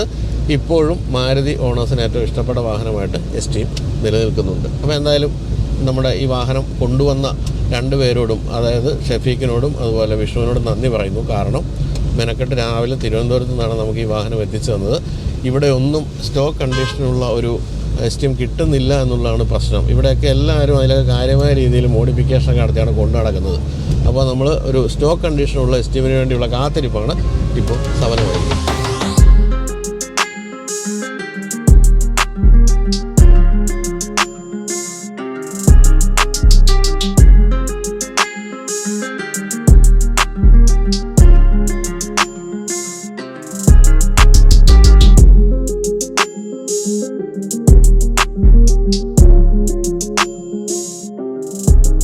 അപ്പോൾ നമ്മൾ എസ്റ്റീമിൻ്റെ ഓണറിനെയാണ് പരിചയപ്പെടാൻ പോകുന്നത്. ആദ്യമായിട്ട് ഈ ഷഫീഖ് എന്നാണ് ഓണറുടെ പേര്. ഓണറുടെ വലിയ നന്ദി പറയുന്നത്. കാരണം രാവിലെ 7 മണിക്ക് എറണാകുളത്ത് തിരുവനന്തപുരത്ത് നിന്ന് വണ്ടി എത്തിച്ചു എന്നുള്ളതാണ്. ഈ വെയിലായി കഴിഞ്ഞാൽ ഷൂട്ട് ചെയ്യുന്നത് വലിയ പാടായിരുന്നു. നമ്മളെപ്പോഴും 7 മണിക്കാണ് ഷൂട്ട് ചെയ്യുന്നത്. പക്ഷേ വെളുപ്പിനെ 3:30 തിരുവനന്തപുരത്ത് പുറപ്പെട്ടു. അതോടൊപ്പം തന്നെ വിഷ്ണുണ്ട്. വിഷ്ണു നിങ്ങൾ കണ്ടിട്ടുണ്ട്. വിഷ്ണു നമ്മുടെ കൂടെ പ്രത്യക്ഷപ്പെട്ട ആദ്യമായിട്ട് കാർബണുമായിട്ടാണ് അല്ലേ, സെന്നിൻ്റെ കാർബണുമായിട്ടാണ്. വിഷ്ണുവിനോട് നമുക്ക് വിശേഷങ്ങൾ ചോദിക്കാൻ മുമ്പ് എസ്റ്റീമിനെ പറ്റി ചോദിക്കാം. എവിടെ നിന്നാണ് ഷഫീഖ് ഇത് വാങ്ങിച്ചത്? ഞാനിത് കൊല്ലത്തൊരു യൂസ്ഡ് കാർ സ്റ്റോറിൽ നിന്നാണ് മേടിച്ചത്. ഇത് കണ്ട മിൻ കണ്ടീഷനാണ്. ഇത് കയ്യിൽ വന്നതിന് ശേഷം ഇങ്ങനെ ആക്കിയാണോ അതോ ഇങ്ങനെയാണോ കിട്ടിയത്? ഇങ്ങനെ ആക്കിയതാണ്. ആണല്ലേ, കൈ കിട്ടിയതിന് ശേഷം. ശരി. അപ്പോൾ കുറേ പണികൾ ഉണ്ടായിരുന്നോ കിട്ടുമ്പോൾ? കുറച്ച് പണിയുണ്ടായിരുന്നു, കുറച്ച് പെയിന്റിങ് വർക്കും കാര്യങ്ങളും ഉണ്ടായിരുന്നു. അപ്പോൾ അതെല്ലാം ക്ലിയർ ചെയ്തിട്ടുണ്ട്. ശരി. എത്ര കാലം ഇപ്പോൾ വാങ്ങിച്ചിട്ട്? ഇപ്പം 3 വർഷമാണ്. 3 വർഷം. 3 വർഷത്തിനിടയ്ക്ക് എന്തൊക്കെ പ്രശ്നങ്ങൾ ഉണ്ടാക്കി കക്ഷി? എനിക്കങ്ങനെ വലിയ മെയിൻ്റനൻസ് ആയിട്ട് വന്നിട്ടില്ല വണ്ടിക്കകത്ത്. ഞാൻ എടുത്ത സമയത്ത് സസ്പെൻഷനും ബാക്കിയുള്ള ലോറാം ബാക്കി കാര്യങ്ങളും ഞാൻ ഫസ്റ്റ് ചെയ്തെടുത്തായിരുന്നു. പിന്നെ അതിനുശേഷം ഇതുവരെയായിട്ടും വേറെ പ്രശ്നങ്ങളൊന്നുമില്ല. പൊതുവെ എന്താണ് എസ്റ്റീമിന് വരാവുന്ന പ്രശ്നങ്ങൾ എന്തൊക്കെയാണ്? വരാവുന്ന വരാറുണ്ട് കൂടുതലായിട്ട്. പിന്നെ നമ്മുടെ ഡിസ്ട്രിബ്യൂട്ടറിൻ്റെ അവിടുത്തെ ലീക്ക് അത് വരാറുണ്ട്. അപ്പോൾ ഇത് രണ്ടുമാണ് മെയിനായിട്ട് ഞാനും കേട്ടിട്ടുള്ളത്. അതെങ്ങനെയാണ്, കോസ്റ്റ്ലി ആണോ അതൊക്കെ മാറ്റുന്നത്? ഇല്ല, അത്ര വലിയ കോസ്റ്റ്ലി അല്ല. ഇപ്പോൾ ഈ ഷഫീഖിൻ്റെ പ്രായം വെച്ച് നോക്കുകയാണെങ്കിൽ എനിക്ക് തോന്നുന്നു ഷഫീഖ് വളരെ കുഞ്ഞായിരുന്നപ്പോഴായിരിക്കാം ഈ എസ്റ്റീം എന്ന് പറയുന്ന വണ്ടി കത്തി നിന്നത് അല്ലേ? ആ കാലത്ത് ഒരു ആഗ്രഹമാണോ എസ്റ്റീം വാങ്ങിക്കുന്നത്? ഫസ്റ്റ് കാണുന്നത് ഒരു റെഡ് കളർ എസ്റ്റീം കാണുന്നത്. അപ്പോൾ അതിനുശേഷം പിന്നുള്ളൊരു ആഗ്രഹമായിരുന്നു. അങ്ങനെ എടുത്ത്. ശരി. കുറെ അലഞ്ഞിട്ട് കിട്ടിയാണോ അതോ അല്ലാതെ? ഇത്തിരി നല്ല രീതിയിൽ ഒരു 8-9 വണ്ടിയോളം നോക്കിയായിരുന്നു. അതിനുശേഷം പിന്നെ അത്യാവശ്യം ക്വാളിറ്റിയുള്ള ബോഡി ക്വാളിറ്റിയുള്ള ഒരു വണ്ടി നോക്കിയിട്ട്. എങ്ങനെയുണ്ട് സെക്കൻഡ് ഹാൻഡ് വിലയുണ്ട്? എങ്ങനെയുണ്ട് ഇപ്പോൾ എസ്റ്റീമിൻ്റെ സെക്കൻഡ് ഹാൻഡ് മാർക്കറ്റ്? നല്ല വണ്ടിക്ക് വിലയുണ്ട്, അല്ലാതെ 50-60 വണ്ടി കിടക്കണമുണ്ട്. അത്രത്തോളം ക്വാളിറ്റി വരത്തില്ല. വേറെ ഏത് വണ്ടി ഉപയോഗിക്കുന്നത്? ഞാൻ എസ്റ്റീം, അതിന് മുന്നേ സെന്നായിരുന്നു, പിന്നെ ഒരു അംബാസഡർ ഉണ്ട്. ശരി. പഴയ വണ്ടികളോടാണ്. ശരി. ഒരു ആൻറ്റിക് കളക്ടറാണ് കേട്ടോ. പക്ഷേ ഇതൊക്കെ ഇപ്പോൾ ക്ലാസിക്കായി മാറിക്കൊണ്ടിരിക്കുകയാണ് അല്ലേ, ഇതിൻ്റെ പഴക്കം വെച്ച് നോക്കുമ്പോൾ. അപ്പോൾ ഈ പറഞ്ഞ പോലെ അന്ന് കണ്ട ഇപ്പോൾ ചുവന്ന എസ്റ്റീം കണ്ട് മനസ്സിൽ മോഹമായിട്ട് കയറി കൂടിയതാണല്ലോ. അതിനുശേഷം ഈ വണ്ടിയിലേക്ക് എത്തുമ്പോൾ ആ ഒരു ശരിക്കും പറഞ്ഞാൽ ആ ഒരു എന്താണ് എക്സ്പെക്ടേഷൻ മീറ്റ് ചെയ്യുന്നുണ്ടോ ഈ വണ്ടി? തീർച്ചയായിട്ടും ഉണ്ട്. എന്താണ് ഇതിൻ്റെ ഏറ്റവും ഇഷ്ടപ്പെട്ട ഫീച്ചർ എന്താ? ഇതിൻ്റെ എനിക്ക് അത്യാവശ്യം ഗിയർ ബോക്സ് ആണ്. 3rd ഗിയറിൽ ഒരു 160 എന്നുള്ളതുണ്ട്. അത്യാവശ്യം അത് തന്നെയാണ് മെയിൻ ആയിട്ടുള്ളത്, ലോങ് റേഷ്യോ ഗിയർ ബോക്സ്. അപ്പം അതിൻ്റെ ഒരു രസം പിന്നെ നമ്മൾ ഓടിച്ച് രസമായിട്ട് വരണുണ്ട്. ശരിക്കും പറഞ്ഞാൽ ഞാനിപ്പോൾ കുറച്ച് ദൂരം ഓടിച്ചുള്ളൂ, ഇനിയാണ് ഇത് ഓടിക്കാൻ പോകുന്നത്. ആ സമയത്ത് തന്നെ എനിക്ക് തോന്നിയൊരു ഫീൽ എന്ന് പറയുന്നത് എന്തൊരു രസമാണല്ലേ ഇതിൻ്റെ. നമ്മൾ ഈ മാരുതിയൊക്കെ എപ്പോഴും കുറ്റം പറയുന്നവർക്ക് ഇതൊക്കെ ഒന്ന് ഓടിച്ച് നോക്കണം. സത്യം പറഞ്ഞാൽ എന്ത് രസമായിട്ടാണ് ആ കാലത്ത് പോലും ഇതിൻ്റെ ഓരോ മെക്കാനിസത്തിൻ്റെ ഒരു ഈസിനെസ് എന്ന് പറയുന്നത് ശരിക്കും സമ്മതിച്ചേ പറ്റുള്ളൂ. അതുകൊണ്ടാണ് ആ കാലത്ത് ഫോഡൈക്കണൊക്കെ കത്ത് ചെയ്യുന്നപ്പോൾ പോലും എസ്റ്റീമിൻ്റെ വിൽപ്പന അങ്ങനെ കാര്യമായ രീതിയിൽ കുറയായിരുന്നത്. അപ്പോൾ ഞാൻ വായിച്ച് മനസ്സിലാക്കിയെന്ന് വെച്ചാൽ 25,000 യൂണിറ്റ് വരെയൊക്കെ ഒരു മാസം വിറ്റിരുന്നു. അതിനുശേഷം ഇത് നിർത്തലാക്കുന്നൊരു സമയമായപ്പോഴത്തേക്കും തീരെ കുറഞ്ഞെന്ന് പറയാനാവില്ല, ഒരു 6,000-7,000 യൂണിറ്റ്. ഇപ്പോഴത്തെ വാഹനങ്ങളുടെ സ്ഥിതി നോക്കി അതും വളരെ കൂടുതൽ തന്നെയാണ്. ആ ഒരവസ്ഥയിലാണ് നിർത്തലാക്കിയത്. എനിക്ക് തോന്നുന്നു സെന്നും അതുപോലെ തന്നെ സ്വിഫ്റ്റും ഒക്കെ വന്ന സമയത്താണ് മാരുതി ഇത് പതുക്കെ നിർത്തുക. അല്ലെങ്കിൽ നിർത്തേണ്ട കാര്യം പോലും ഉണ്ടായിരുന്നില്ല. എന്തായാലും ഇനിയിപ്പോൾ എന്താ അടുത്ത പരിപാടി? മാരുതിയുടെ ഏതെങ്കിലും പുതിയ വണ്ടിയിലോട്ട് താല്പര്യമില്ല. പുതിയ പഴയ വണ്ടിയെല്ലാം നോക്കുന്നുണ്ടോ? എനിക്ക് ഇനി ഒരു സിഡിയ മാരുതിയല്ല, സിഡിയ നോക്കണമെന്നുണ്ട്. സെഡിയ ഇതുപോലെ തന്നെ നമ്മളൊരു വണ്ടി ചെയ്തിരുന്നു, നൊസ്റ്റാൾജിയയിൽ സെഡിയ ചെയ്തിരുന്നു. ഈ പറഞ്ഞ പോലെയാണ്, അത് വളരെ രസമാണ്, വളരെ സ്പോർട്ടി ആയിട്ടുള്ളൊരു വാഹനമാണ്. അപ്പോൾ ഇതിൻ്റെ മെയിൻ്റനൻസ് കോസ്റ്റ് എങ്ങനെയുണ്ട്? മെയിൻ്റനൻസ് കോസ്റ്റ് എനിക്ക് ഓയിൽ ചേഞ്ചും ഓയിൽ ഫിൽറ്ററും മാത്രമേ വരണുള്ളൂ. പിന്നെ ഇടയ്ക്ക് ഒരു പ്രാവശ്യം AC യുടെ ബെൽറ്റ്, ബാക്കി ഫിൽറ്റർ ക്ലീനിങ് അത്രേ വരണുള്ളൂ. കാര്യമായ രീതിയിൽ കോസ്റ്റ് ഒന്നും ഇല്ല, വേറൊന്നും വരും. അതുപോലെ എല്ലാം അവൈലബിൾ ആണോ? പാർട്സ് എല്ലാം അവൈലബിൾ? അത്യാവശ്യം അവൈലബിൾ ആണ് സാർ നമുക്ക്. ശരി. അപ്പോൾ ഇതിപ്പോൾ ഈ പറഞ്ഞൊരു ഹെഡ് ടേണർ ആണോ? ഇപ്പോൾ ആൾക്കാർ ഇത് കാണുമ്പോഴത്തേക്കും വന്ന് ചോദിക്കാറുണ്ട് അല്ലേ? അതാണ് പറഞ്ഞാൽ പുതിയ തലമുറയ്ക്കാണ് ഇപ്പോൾ പഴയ വാഹനങ്ങളുടെ ഏറ്റവും കൂടുതൽ ഇഷ്ടം. നമുക്കൊക്കെ ഈ പറഞ്ഞ കണ്ട് മറന്നു, കാര്യമായ രീതിയിൽ അന്നൊക്കെ ഉപയോഗിച്ചിട്ടൊക്കെ ഉണ്ട്. എൻ്റെ അച്ഛൻ്റെ ഒരു ക്ലോസ് ഫ്രണ്ടിന് ഈ വാഹനം ഉണ്ടായിരുന്നുകൊണ്ട് ഞാൻ ഇടയ്ക്കിടയ്ക്ക് ഇത് ഉപയോഗിക്കുമായിരുന്നു. അപ്പോൾ നമ്മുടെ വീട്ടിലൊക്കെ അന്ന് 800 അത് ഇതിലേക്ക് കയറുമ്പോഴത്തേക്കും എന്താ പറയുന്നത്, നമ്മൾ ATR ഫ്ലൈറ്റിൽ നിന്ന് എയർബസ് A380 കയറുന്ന പോലെയാണ് തോന്നുന്നത്. അത്രയ്ക്ക് വിശാലമാണല്ലോ എൻ്റെ ഇൻറ്റീരിയർ എല്ലാം തന്നെ. എന്തായാലും ഗംഭീരമായിട്ട് സൂക്ഷിക്കുന്നുണ്ട് ഷെഫിക്ക്. Thank you so much. അപ്പം സെഡിയൊക്കെ എടുത്തിട്ട് പുതിയ വണ്ടി എടുക്കുന്നത് അനുഗ്രഹിക്കാനും പറ്റില്ല, ഇവർ എല്ലാം പഴയ വണ്ടി എടുക്കും അല്ലേ? പക്ഷേ ഇനിയും മറ്റൊരു പ്രാന്തനോട് സൈഡ് നിൽപ്പുണ്ട്. ആ പ്രാന്തനോട് വിഷ്ണുവിനോട് ചോദിക്കാം. വിഷ്ണു എപ്പോഴും പഴയ വണ്ടികളെടുത്ത് റീസ്റ്റോർ ചെയ്തിട്ടുണ്ടാവില്ല, റീസ്റ്റോറേഷൻ വർക്ക് നടത്തുന്നുണ്ട്, സ്വന്തമായിട്ട് റീസ്റ്റോർ ചെയ്ത ഒരു കമ്പനിയുണ്ട്. അപ്പോൾ ഞാൻ പറഞ്ഞല്ലോ, സെന്നിൻ്റെ 2 ഡോർ കാർബണുമായിട്ടാണ് നമ്മൾ വിഷ്ണുവിനെ ആദ്യമായിട്ട് കാണുന്നത്. അതിനുശേഷം എന്തൊക്കെ പരീക്ഷണങ്ങളാണ് ഇപ്പോൾ നടന്നുകൊണ്ടിരിക്കുന്നത്? ഇപ്പം ഞാൻ മെയിൻലി റീസ്റ്റോറേഷൻ്റെ വർക്കാണ് ചെയ്യണം. മെയിൻലി ഇപ്പോൾ സിവിക്കാണ് ഞാൻ റീസ്റ്റോറേഷൻ ചെയ്യുന്നത്. പിന്നെ സെന്നും ചെയ്യുന്നുണ്ട്. അല്ല, അത്ര അധികം സിവിക് ഉണ്ടോ കേരളത്തിൽ റീസ്റ്റോർ ചെയ്യാൻ മാത്രം? സിവിക്ക് സത്യം പറഞ്ഞാൽ ഡീലർഷിപ്പിൽ കൊടുത്ത് സർവീസ് ചെയ്യണമെന്ന് വെച്ചാൽ ഭയങ്കര എക്സ്പെൻസീവ് ആണ്. ഇപ്പോൾ സ്റ്റിയറിംഗ് റാക്കും പമ്പൂടെ മാറണമെങ്കിൽ 80 രൂപ വേണം. അത് ഞാനൊരു 20,000 റേഞ്ചിൽ എനിക്ക് ചെയ്ത് കൊടുക്കാൻ പറ്റും. വാറണ്ടി ഒന്നും വരില്ല, ബട്ട് ഓടിക്കോളും, കുഴപ്പമൊന്നുമില്ല. അപ്പോൾ ഇതിന് 1 വീക്കിനകത്ത് എന്തെങ്കിലും കംപ്ലൈൻറ്റ് വരുവാണെങ്കിൽ ഞാനത് റീപ്ലേസ് ചെയ്ത് കൊടുക്കാറുണ്ട്. പിന്നെ വീൽ ബാരിങ്സ് ഷോറൂം ആണെങ്കിൽ 12,000 റുപ്പീസ്, അത് നമുക്കൊരു 3,500 രൂപയ്ക്ക് കിട്ടും. അപ്പോൾ പിന്നെ 2 തവണ അറിയാലും നഷ്ടമില്ല. അപ്പോൾ അതുകൊണ്ട് പ്രോബ്ലം ഇല്ല. പിന്നെ സിവിക്കാണ് മെയിൻലി ഞാൻ യൂസ് കാറും ചെയ്യുന്നത്, സിവിക്കാണ് മെയിൻലി ചെയ്യുന്നത്. സിവിക്ക് ഒരു സ്വന്തമായിട്ടൊരു ഈയിടെ ഒരു നല്ല സിവിക്ക് എടുത്തായിട്ട് ഞാൻ കേട്ടു അല്ലേ? ഞാനിപ്പോൾ റീസെൻ്റ്ലി ഒരു 24,000 കിലോമീറ്ററുടെ ഒരു സൺറൂഫ് വണ്ടി എടുക്കാം. 24,000 ആകെ ഓടിയിട്ടുള്ളൂ. അപ്പോൾ ഏത് മോഡലാണ് അത്? 2011. ശരി. എൻ്റെ ഇരിക്കുന്നത് 2012 ഓട്ടോമാറ്റിക് ആണ്, പക്ഷേ സൺറൂഫ് ഇല്ല. ഞാൻ കുറേ നാളത്തെ ഇങ്ങനെ നോക്കി ഒരു സൺറൂഫ് വണ്ടി കിട്ടി. അപ്പം അങ്ങനെ അതിപ്പോൾ ഉണ്ട്. ശരി. സിവിക്ക് എന്ന് പറഞ്ഞാൽ കാലത്തിന് മുമ്പേ സഞ്ചരിച്ചൊരു വാഹനമാണ് അല്ലേ? പല കാര്യങ്ങളിലും സത്യം പറഞ്ഞാൽ ഇപ്പം നമുക്കൊരു പ്രീമിയം വണ്ടിയുടെ എക്സ്പെൻസ് ഒന്നും അതിനില്ല. ഒരു ആദ്യം ചിലപ്പോൾ വൺ ടൈം ഒരു വണ്ടി എടുത്തിട്ട് ചെയ്യുമ്പോൾ ഒരു 50 രൂപ 1 രൂപ മാക്സിമം മുടക്കി കഴിഞ്ഞാൽ പിന്നെ ഒന്നും ചെയ്യേണ്ട കാര്യമില്ല, അത് ഓടിക്കോളും.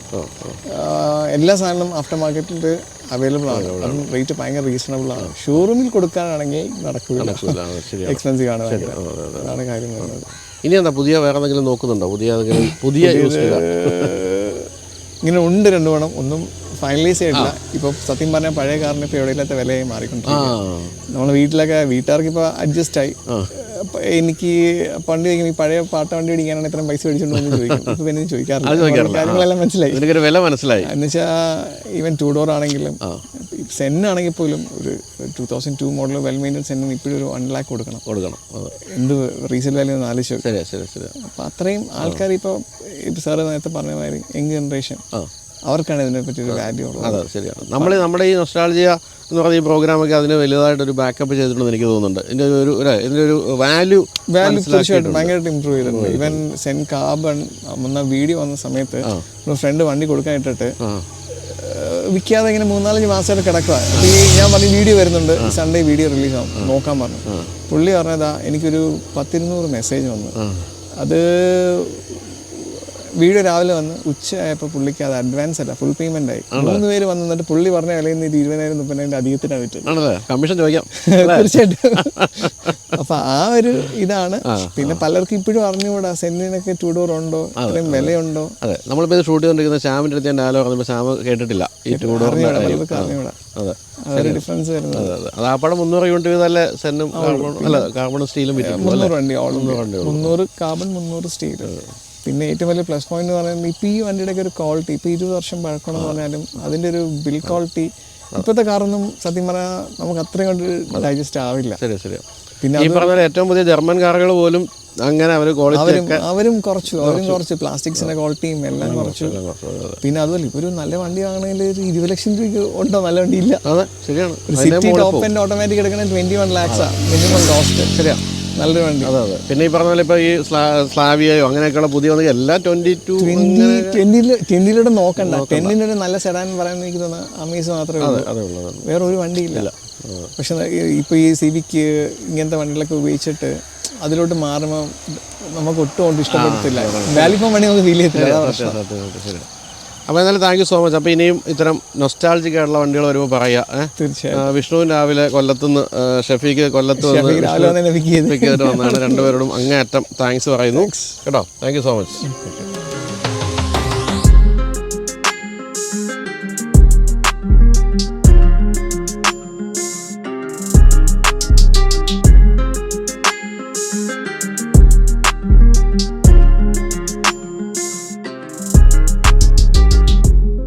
അപ്പോൾ അല്പകാലം മുമ്പ് അന്യം നിന്നുപോയ ഇന്ത്യയുടെ ഒരു പ്രിയപ്പെട്ട വാഹനത്തെ പരിചയപ്പെടുത്താൻ കഴിഞ്ഞതിൽ സന്തോഷമുണ്ട്. ഇത് നിർത്തലാക്കുന്ന സമയത്ത് 2007 ഏതാണ്ട് 5.5 ലക്ഷം രൂപ വരെയായിരുന്നു വില വന്നിരുന്നത്. അതിൻ്റെ ഇടയ്ക്കൊരു ഡീസൽ മോഡൽ വന്നു എന്ന് ഞാൻ പറഞ്ഞല്ലോ. ഡീസൽ മോഡൽ 5.2 ലക്ഷം രൂപയായിരുന്നു ആ ഒരു ടട്ട് 5 എഞ്ചിനോട് കൂടിയ മോഡലിന്. പക്ഷേ കാലാകാലങ്ങളിൽ വില കുറച്ചൊരു തന്ത്രം കൂടി മാരുതി പയറ്റിയിരുന്നു. കാരണം ഇടയ്ക്കിടയ്ക്ക് ഓരോരോ കാര്യമായ രീതിയിൽ കോമ്പറ്റീറ്റേഴ്സ് വരുമ്പോൾ ഒന്ന് വില കുറയ്ക്കുന്ന പരിപാടി മാരുതിക്കുണ്ടായിരുന്നു. അങ്ങനെ വില കൂടുന്ന സമയത്ത് 6.1 lakhs വരെ ഈ വാഹനത്തിന് വില വന്നിട്ടുണ്ട്, സ്പെഷ്യൽ എഡിഷൻ മോഡലൊക്കെ വന്നപ്പോൾ. പക്ഷേ അവസാന കാലത്ത് അവസാനിപ്പിക്കുമ്പോൾ 5.5 lakhs ഏതാണ്ട് ആ ഒരു റേഞ്ചിലായിരുന്നു വില. ആ കാലത്ത് തൊട്ട് മോശമല്ലാത്ത വിലയായിരുന്നു എന്നുള്ള മറ്റൊരു കാര്യം. പക്ഷേ ഇതിൻ്റെ ഒരു ഡ്യൂറബിലിറ്റി എന്ന് പറയുന്നതായിരുന്നു എല്ലാവരും സന്തോഷിപ്പിച്ച കാര്യം. എത്ര കാലം വേണമെങ്കിലും ഓടിക്കോളും, കാര്യമായ രീതിയിൽ അങ്ങനെ മെയിൻ്റനൻസ് ഒന്നുമില്ല, റീസെയിൽ വാല്യൂ നല്ല രീതിയിലുണ്ടായിരുന്നു, മൈലേജ് മോശമല്ലായിരുന്നു. ഇത്രയും കാര്യങ്ങളാണ് ഈ വാഹനത്തെ ജനപ്രിയമാക്കി നിലനിർത്തിയത്. എന്തായാലും വളരെ മിൻ കണ്ടീഷനിൽ സൂക്ഷിക്കുന്ന ഇത്തരം വാഹനങ്ങൾ ഇപ്പോൾ വളരെ കുറവാണ്. കാരണം കൈമറിഞ്ഞ് പലരും ഉപയോഗിച്ച് നശിപ്പിച്ച വാഹനങ്ങളാണ് അധികവും. ഈ വാഹനത്തിൻ്റെ കാര്യത്തിൽ പക്ഷേ വളരെ മികച്ച ഒരു ഓണറെ കിട്ടിയതുകൊണ്ട് തന്നെ ഇവൻ നല്ല പുതിയതുപോലെ ഇനിയും കാലാകാലം ഇരിക്കുമെന്നുള്ള കാര്യത്തിൽ സംശയമില്ല. അപ്പോൾ ഇതൊക്കെയാണ് നമുക്ക് എസ്റ്റിമിനെ പറ്റി പറയാനുള്ളത്. പിന്നെ പറയാനുള്ളത് കമൻറ്റ് ഓഫ് ദ വീക്കിനെ പറ്റിയാണ്. നമ്മളുടെ ഓരോ ആഴ്ചയിലും നമ്മൾ പോസ്റ്റ് ചെയ്യുന്ന വീഡിയോകൾക്ക് നല്ല കമൻറ്റുകൾ ചെയ്യുന്നവർക്ക് സമ്മാനം കിട്ടാനുള്ള അവസരമുണ്ട്. റോഡ്മേറ്റ് എന്ന ആപ്പാണ് നിങ്ങൾക്ക് ഈ സമ്മാനം തരുന്നത്. അപ്പോൾ എന്തെങ്കിലും പോസിറ്റീവായ കമൻറ്റുകൾ അല്ലെങ്കിൽ രസകരമായ കമൻറ്റുകൾ ചെയ്യുക. ഓരോ ആഴ്ചയിലും വരുന്ന കമൻറ്റുകളിൽ നിന്ന് ഒരെണ്ണത്തിനെ പിക്ക് ചെയ്തിട്ടാണ് നമ്മൾ 2000 രൂപയുടെ ഗിഫ്റ്റ് ഹാമ്പർ തരുന്നത്. റോഡ്മേറ്റാണ് ഈ ഒരു ഗിഫ്റ്റ് ഹാമ്പർ തരുന്നത്. നിങ്ങളിപ്പോൾ ഇന്ത്യയിലല്ല വിദേശത്തു നിന്നാണ് കമൻറ്റ് ചെയ്യുന്നതെങ്കിലും വിഷമിക്കേണ്ട, ഇന്ത്യയിലുള്ള വീട്ടിലേക്ക് നമ്മൾ ഗിഫ്റ്റ് അയച്ചു തരുന്നതായിരിക്കും. അതുപോലെ തന്നെ വാഹന സംബന്ധിയായ ഗിഫ്റ്റ് ഒന്നുമല്ല, അതുകൊണ്ട് വാഹനങ്ങളില്ലാത്തവർക്കും കമൻറ്റ് ചെയ്യാം. ഓരോ ആഴ്ചയിലും തിരഞ്ഞെടുത്ത കമൻറ്റുകൾക്ക് സമ്മാനം തരുന്നുണ്ട്. അപ്പോൾ ഇത്രയും പറഞ്ഞുകൊണ്ട് അവസാനിപ്പിക്കുന്നു. അപ്പോൾ വീഡിയോ കൊണ്ട് എല്ലാവർക്കും നന്ദി, നമസ്കാരം.